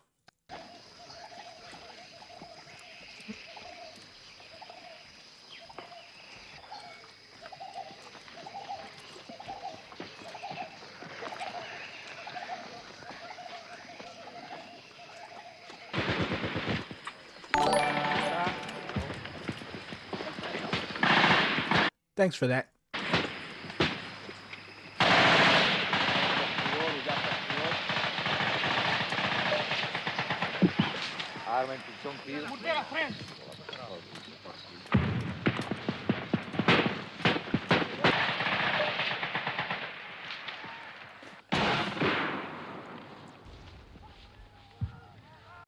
Now, these look like the Portuguese. They're just out there fucking having a grand old time massacring innocent Mozambican people and cutting off little babies' legs.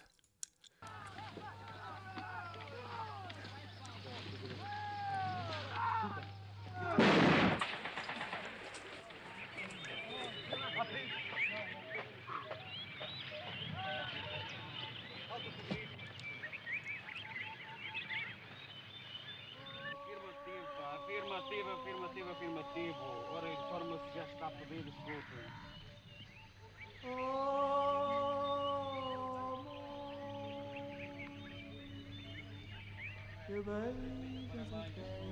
It's always good seeing colonizers getting fucked up.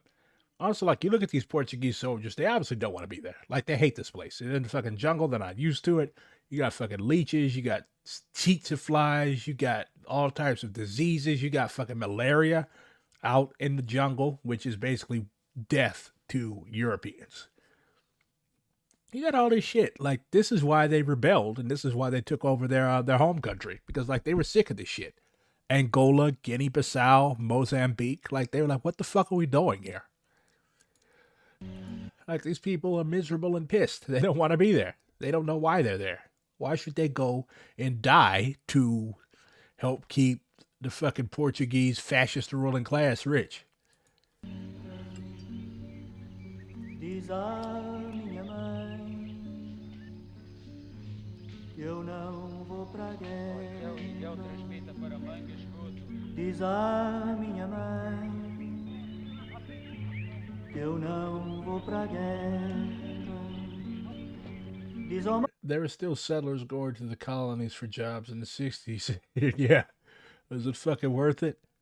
You getting your fucking arms and legs blown off by the righteous guerrillas? para minha mãe que matar não me apraz. No fundo quem vai à guerra é... You're Portuguese, aren't you? Didn't your people go there? What was your family doing during this time period? Did they get drafted and sent out there? I like hearing people's personal histories regarding this type of thing. Ele que a não faz. Vou cantar a liberdade para a minha pátria amada. You have some cousins that were in Angola, so they definitely saw some shit. Para a mãe negra e triste. Wait, they got kicked out of Portugal? Or they got kicked out of Angola?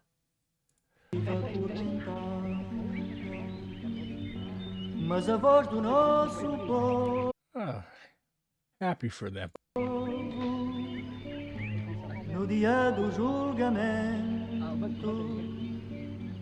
te dirá a ti ao mar e dirá de vento a vento quem são os traidores, se é quem nos rouba o pão ou se nós os desertores, que a guerra dizemos não.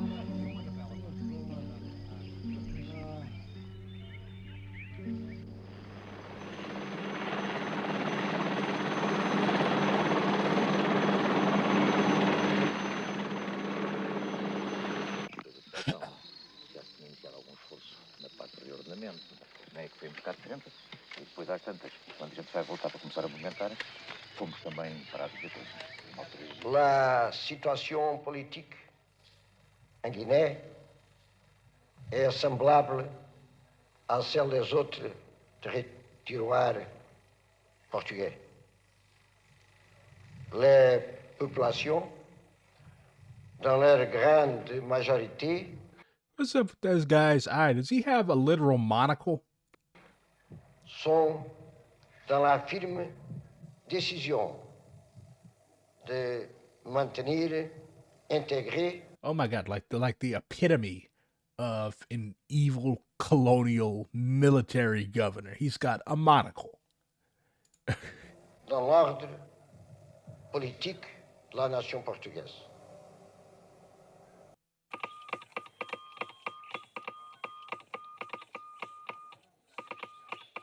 The colonized man finds his freedom in and through violence. The colonized man finds his freedom in and through violence. I don't know. Is speaking French something that's widely done in Portugal? I mean, isn't French like an international diplomatic lingua franca? Violence enlightens because it indicates to the means and the end. I mean, he's not French. His last name is de Souza, which is a very Portuguese name. So I don't know. Maybe he was speaking to a French reporter. At the level of individuals, violence is a cleansing force. It frees the colonized man from his inferiority complex. It makes him fearless and restores his self-respect. What, did he think the French were going to help him or something? The French had already been driven out militarily, at least. Of course, they're still doing their fuckery, but like, I don't know if I recall correctly, the French are kind of widely revered as cowards in this day and age. So I don't know what he was expecting from the French. No, the French got put out of Algeria in like the fucking early 60s. This is like the early 70s, late 60s.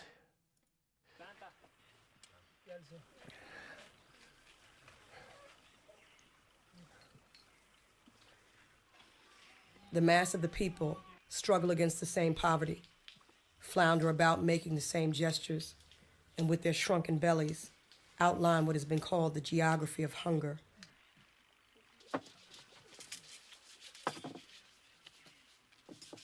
It is an underdeveloped world, a world inhuman in its poverty, but also it is a world without doctors, without engineers, and without administrators. If you wish for independence, take it and starve, and go back to the Middle Ages. This is actually with the French. Like the French were kings of this shit. Like when Guinea had a referendum, and like they asked, like, do you still want to be part of France? And the Guinean people's response was overwhelmingly, absolutely not. Because as Malcolm X said, these people wanted control over their own resources. They wanted liberation and they wanted their land back. They did not want part of France. So the French ruined the sewers. They stole blueprints. They sabotaged power plants. They even went so far as to smash up all the light bulbs in government ministries. So the French decolonial process was extremely, extremely petty. And even to this day, they've still got these countries. They send all of their gold to France. Yeah, scorched earth, and they still make these countries pay them the privilege of being independent. So the French are widely hated in Africa for this very reason. Like they were not just satisfied with what they had already looted. They have to continue to loot to be like, oh, this is what happens when you leave Les France. They steal their uranium, they steal their gold. They forced them into this fucking currency bullshit, the CFA franc. Like they've just done them so dirty. I mean, they invented doing you dirty. Like they made Haiti pay them reparations after they got their asses kicked. So the French got their asses kicked, but they still had a navy, so they put the country under a fucking naval blockade and extracted reparations that way. That's why Haiti is still fucking poor.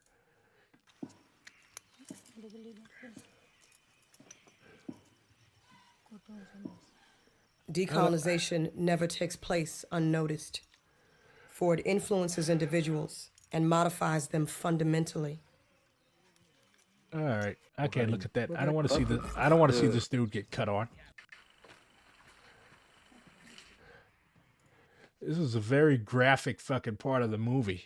You got fucking little kids and women with legs and arms blown off. Now we just got a fucking front seat view to a fucking surgery. Salazar disait que l'Afrique n'existe pas sans les Européens. Nous considérons que notre indépendance nous permettra de... I love this dude. He has the best drip of any revolutionary leader anywhere. Like, I love Cabral. Développer notre propre culture, nous développer nous-mêmes et de développer nos pays en délivrant nos peuples de la misère, de souffrance. Cabral is speaking French too. Like, why are all of these people speaking French? You had the fucking Portuguese general speaking French. Now you've got Cabral speaking French. I don't know. Maybe they're like using it as some sort of diplomatic thing. De l'ignorance, parce que vous savez quel est l'état où nous nous trouvons après 5 siècles de présence portugaise chez nous. Nous sommes prêts à n'importe quel moment à négocier. C'est au Portugais de dire quelque chose. Et comme nous parlons la même langue, c'est pas difficile de s'entendre. I wonder if the negotiations were carried out in French.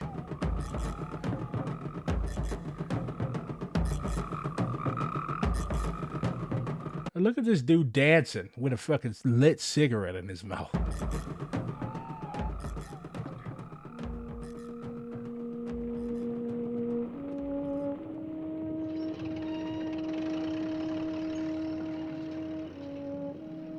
Capitalism, in its early days, saw in the colonies a source of raw materials, which once turned into manufactured goods, could be distributed on the European market. After a phase of accumulation of capital, capitalism has today come to modify its conception of the profit-earning capacity of a commercial enterprise. A blind domination founded on slavery is not, economically speaking, worthwhile. The colonies have become a market. Today, the colonized country's national struggle crops up in a completely new international situation. What the factory owners and finance magnates of the mother country expect from their government is not that it should decimate the colonial peoples, but that it should safeguard their own legitimate interests. The private companies put pressure on their own governments, at least to set up military bases for the purpose of assuring protection of their interests. Thus, there exists a sort of detached complicity between capitalism and the violent forces which blaze up in a colonial territory. For centuries, the capitalists have behaved in the underdeveloped world like nothing more than war criminals. Deportations, massacres, forced labor, and slavery have been the main methods used by capitalism to increase its wealth, its gold or diamond reserve. That dude is standing on that fucking log in bare feet. He's gonna have splinters for days. To establish its power. Not long ago, Nazism transformed the whole of Europe into a veritable colony. The governments of European nations called for reparations and demanded the wealth which had been stolen from them. Cultural treasures, pictures, sculptures, and stained glass have been given back to their owners. The wealth of the imperial countries is our wealth too. Europe has stuffed herself excessively with the gold and raw materials of the colonial countries, Latin America, China, and Africa. From all these continents, under whose eyes Europe today raises up her tower of wealth, there has flowed out for centuries towards that same Europe diamonds and oil, silk and cotton, wood and exotic products. Europe is literally the creation of the third world. Without the third world, Europe would be nothing but Asia's dick. Wealth which smothers her is that which was stolen. Or better yet, at least the dick is useful. More like a cancerous growth. From the underdeveloped peoples. The well-being and the progress of Europe have been built up with the sweat and the dead bodies of Negroes, Arabs, Indians, and the Asian races. We have decided not to overlook this any longer.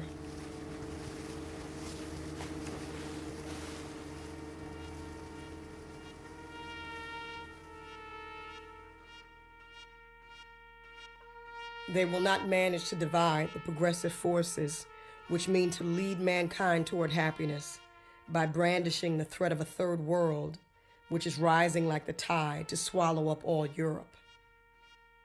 The third world does not mean to organize a great crusade of hunger against the whole of Europe. What it expects from those who for centuries have kept it in slavery is that they will help it to rehabilitate mankind and make humanity victorious everywhere, once and for all.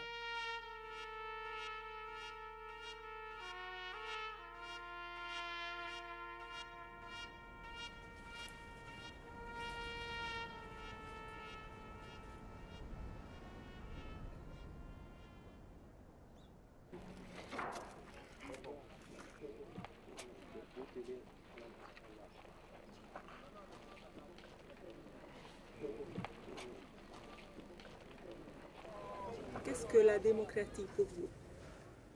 Je crois au peuple. Le peuple, je crois comme une force, comme une puissance. Celui qui sait parler au peuple, celui qui sait avoir la confiance du peuple, peut tout réussir. Mais celui... Parler? Non, parler au cœur du peuple. Faire sentir ses idées au peuple. Le financement extérieur ne doit pas apparaître comme une solution miracle à tous nos problèmes économiques. Oui, il faut les financements extérieurs, mais il faut d'abord commencer par travailler soi-même. Et si on ne travaille pas, des solutions comme celle du FMI apparaissent comme des solutions de facilité. Et dès qu'on a une petite difficulté, on court au FMI. Dès qu'on a une petite difficulté, on court au FMI. Ceci est une mauvaise chose. Deuxième élément très important aussi, c'est que nous avons l'impression que chaque fois qu'on nous pose les conditions, au niveau du FMI par exemple, c'est pour créer d'autres conditions. On nous dit, nous sommes prêts à vous accorder tel financement à condition que vous fassiez telle chose. Nous acceptons ces conditions, nous remplissons ces conditions. On nous amène encore d'autres conditions. On nous amène encore d'autres conditions. Cela devient troublant. Alors, quels sont les pays où le FMI a réussi? He's not predicting neoliberalism. Sankara took over the country in 1983, so like this was during the neoliberal period. Ici. Quels sont les exemples où le FMI est parti et cela marche très bien? Nous n'en voyons pas. Vous avez dit non à l'aide alimentaire. Pourquoi? L'aide alimentaire que nous avons reçue, malheureusement, au lieu de nous aider à nous développer, nous a maintenus dans une mentalité d'assister. Chaque jour, on tend la main pour demander à manger. Ça, c'est mauvais. Deuxièmement, l'aide alimentaire fait que les paysans de chez nous qui auraient pu produire ne peuvent plus produire parce que quand ils produisent, ils n'arrivent plus à vendre. C'est les surplus des paysans des autres pays qu'on nous amène ici. Nous, nous demandons autre chose. Celui qui veut nous aider vraiment peut nous donner des charrues ou des tracteurs, des engrais, des insecticides, des tuyaux, des arrosoirs, des barrages, des forages. Voilà, ça c'est de l'aide alimentaire. Mais celui qui nous amène les sacs de blé, de mil, de maïs ou du lait, celui-là ne nous aide pas. Il nous gave comme on gave les oies pour pouvoir vendre l'oie, pour qu'elle soit lourde, pesante et qu'on puisse la vendre. Ça, ce n'est pas nous qui cherchent, c'est leur argent qu'ils cherchent. Ce n'est pas l'aide, ça.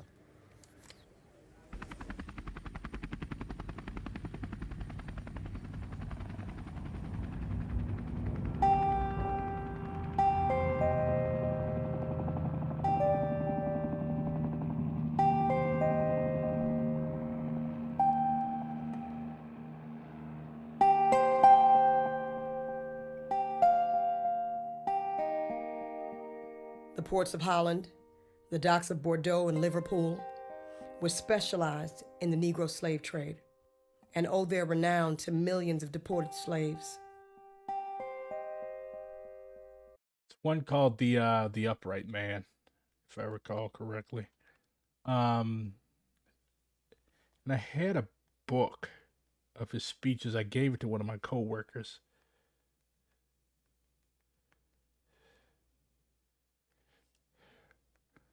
Thomas Sankara speaks. Women's liberation in the African freedom struggle. So those are two. Yeah,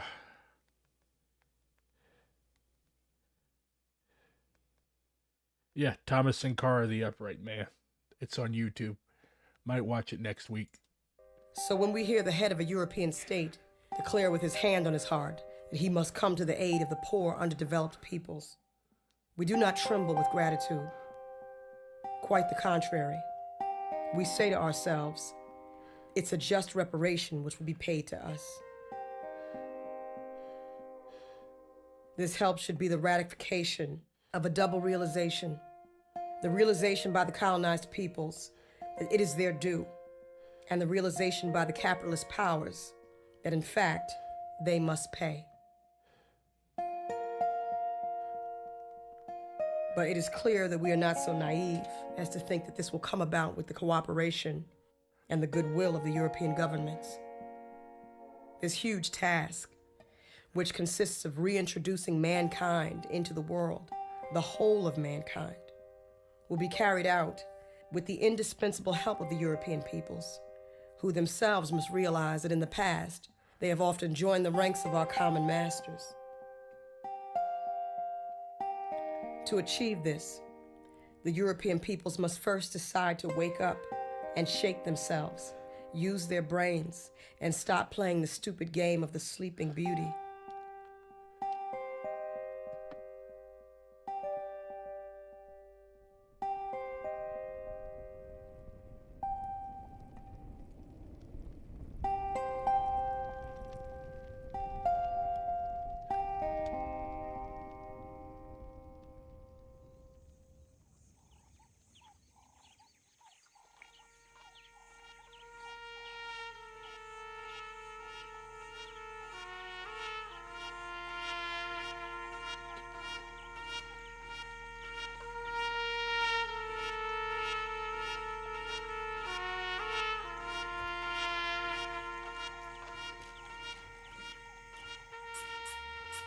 Come, comrades.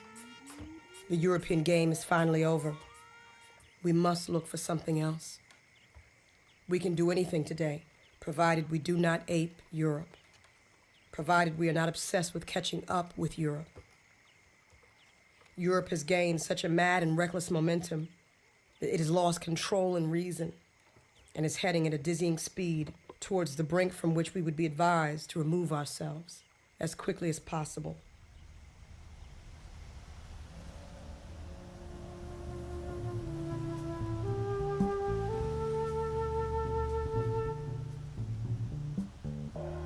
Europe undertook the leadership of the world with ardor, cynicism, and violence. Look at how the shadow of its palaces stretches and multiplies. We must shake off the heavy darkness in which we were cast and leave it behind.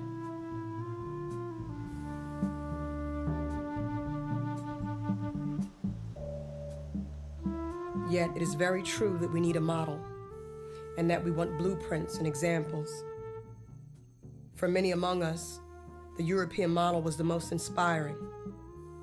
But when we search for humanity in the technique and style of Europe, we see only a succession of negations of humanity and an avalanche of murders.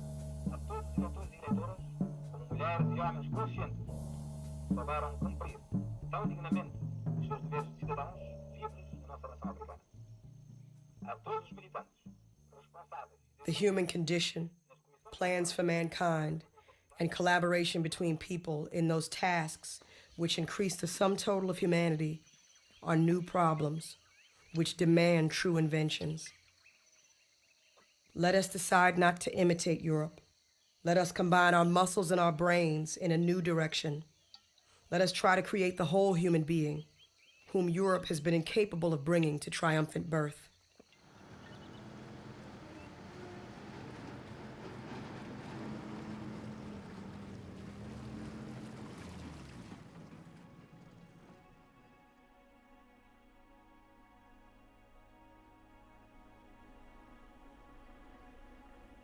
Two centuries ago, a former European colony decided to catch up with Europe.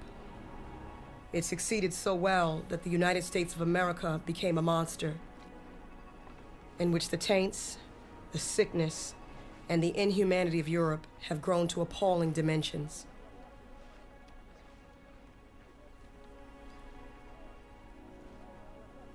The West saw itself as a spiritual adventure. It is the name of the Spirit, in the name of the Spirit of Europe, that the West has made her encroachments, that she has justified her crimes and legitimized the slavery in which she holds 4/5 of humanity. Yes, the European spirit has strange roots. So, comrades, let us not pay tribute to Europe by creating states, institutions, and societies which draw their inspiration from her. Humanity is waiting for something other from us. If we want to turn Africa into a new Europe, then let us leave the destiny of our countries to Europeans. They will know how to do it better than the most gifted among us. But if we want humanity to advance a step further, if we want to bring it up to a different level than that which Europe has shown, then we must invent and we must make discoveries. For Europe, for ourselves, and for humanity. Comrades, we must turn over a new leaf. We must work out new concepts and try to set afoot a new human being. This kind of has echoes of Shay's call for a socialist new man. Um, it's oddly optimistic. Like, I don't know why people think that Fanon was a pessimist. This is oddly optimistic. I mean, people think that Sakai is a pessimist in that, like, he's saying that, the white working class or the proletariat of the global north doesn't exist. Like, he's never said that.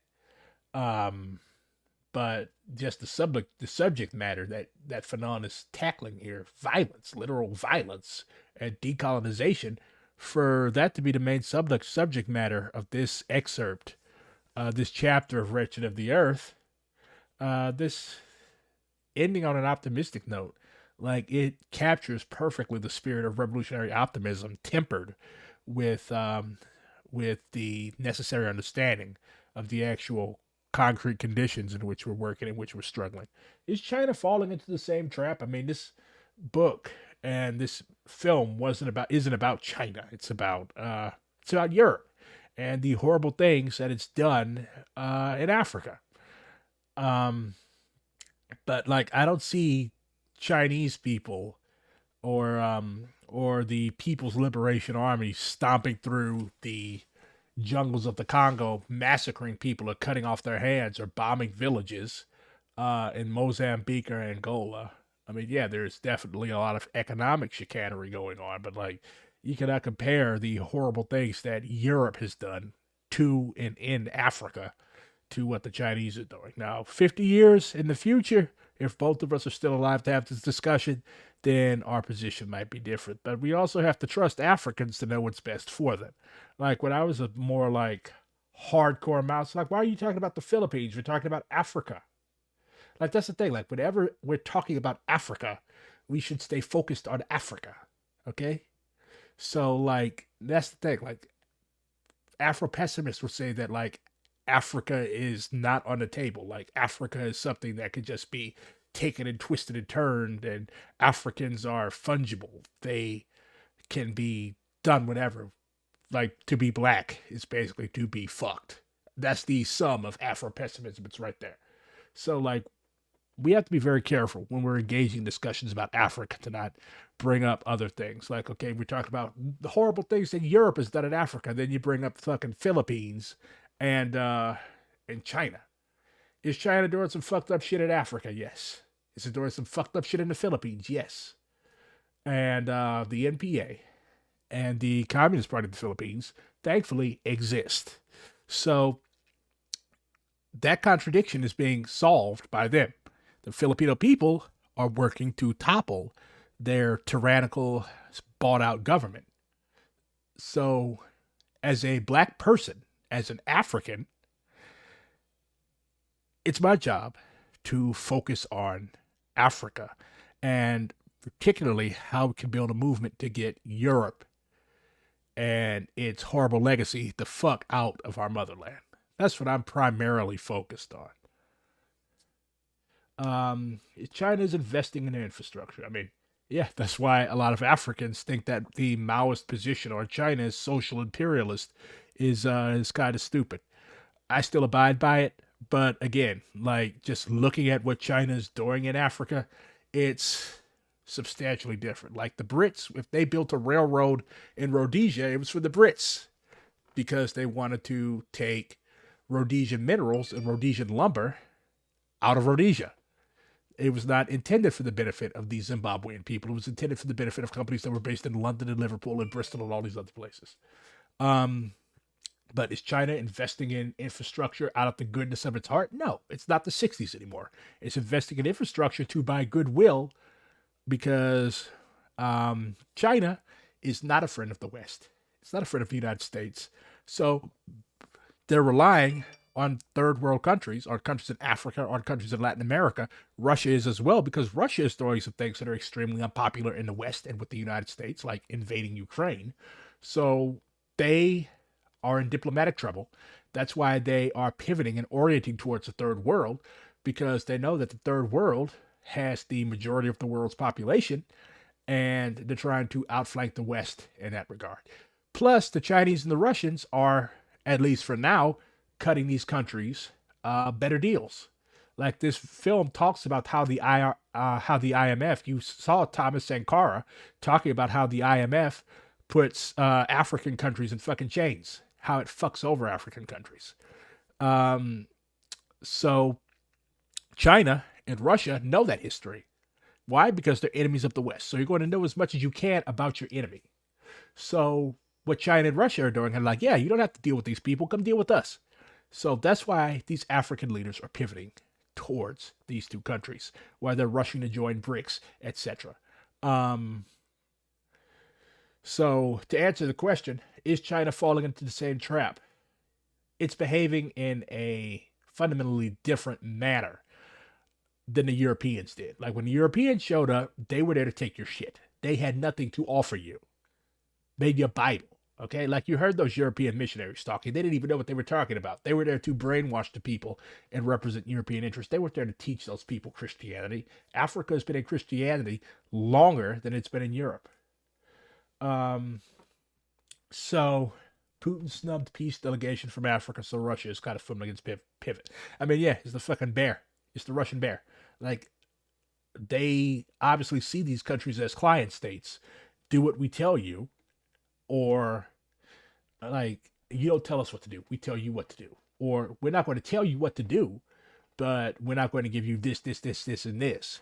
Like, at the end of the day, at the root of the matter, like, yeah, it's still imperialism, but for now, the African masses and the African leadership, most of which are compradors, see Russia as a better partner in what it's trying to do. And they see China as a better partner in what it's trying to do, because you can't exist without partners in this world, okay? Like, you simply cannot. Like, a lot of Maoists think that, oh, we could just be like an autarky, like we can do everything all by ourselves. That's not the case. Like, we're in the 21st fucking century.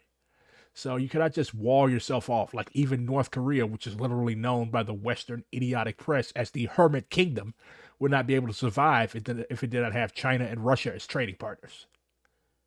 Okay? Like, we saw what happened when the Soviet Union fell apart. The Cuban economy, because the Soviet Union and the Eastern Bloc were the only trading partners that Cuba had, because it was under embargo for decades. It still is. After the Soviet Union fell apart, Cuba had to go through a special period. Like, they had to cut food rations. They were fucked. Okay? Like, you can't just wall yourself up like that. So yes, you need trading partners. You need allies of convenience. And what a lot of Africans have been saying whenever Westerners raise the critique of Chinese and Russian imperialist machinations of Africa, like a lot of people have been saying, like, where were you all at when France had us in a chokehold? Do you know what the CFA franc is? Are you going to help us build a dam? Like, we cannot eat your criticisms. We cannot eat your critiques. So I've actually talked to a lot of people, a lot of brothers and sisters on the continent about that. And I've studied the EFF's position. Like, they see Russia and China as partners. So they are between a rock and a hard place. So I think we can respect the will of the African people and what they see as their revolutionary leadership without being a bunch of dogmatists. That's my position on it. Now, a year ago, I would have said, yeah, China, fuck China and Africa. But like, as you develop politically and as you actually talk to people in the places that you're talking about, like, your position will develop. And I'm black. Yes, I'm African, of African descent. But I was also born and raised in the United States. I've never been to Africa, okay? I don't speak an indigenous African language. In short, I'm an American.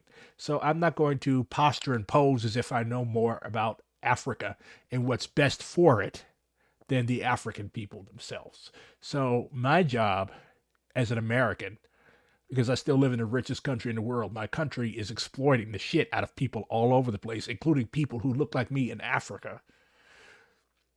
My job is to offer solidarity and support and my, well, growing platform, because I get like 5 or 6 new Twitch followers every day. But like, my job is to talk about things, keeping in perspective my relative privilege compared to people back in the continent who don't have computers and expensive microphones and webcams and free time to sit up and watch movies and talk about said movies. Does that make sense? But in terms of the film, I greatly enjoyed it. I liked how it was set up. I liked the narrator, of course, because I'm a big Lauryn Hill fan. And I would definitely like to see something along these lines, except produced from the perspective of the new African, of the Black American community, because like, I just like it. It's very modern. It's very new. It's not like, oh, okay, we're just going to sit here and we're going to lecture you, or you're going to have some asshole raving into a mic for an hour and 15 minutes. Like, this was a really, really nice concept. And I think it won quite a few awards. So it's good. So it's almost 3 o'clock where I am. I'm going to bed. Peace. Also, if you have anything that you want me to watch and talk about, you can send it to me on Twitter or, I don't know, drop me a line on YouTube. But regardless, I will see you all tomorrow. What am I going to talk about? I don't know. Tune in tomorrow.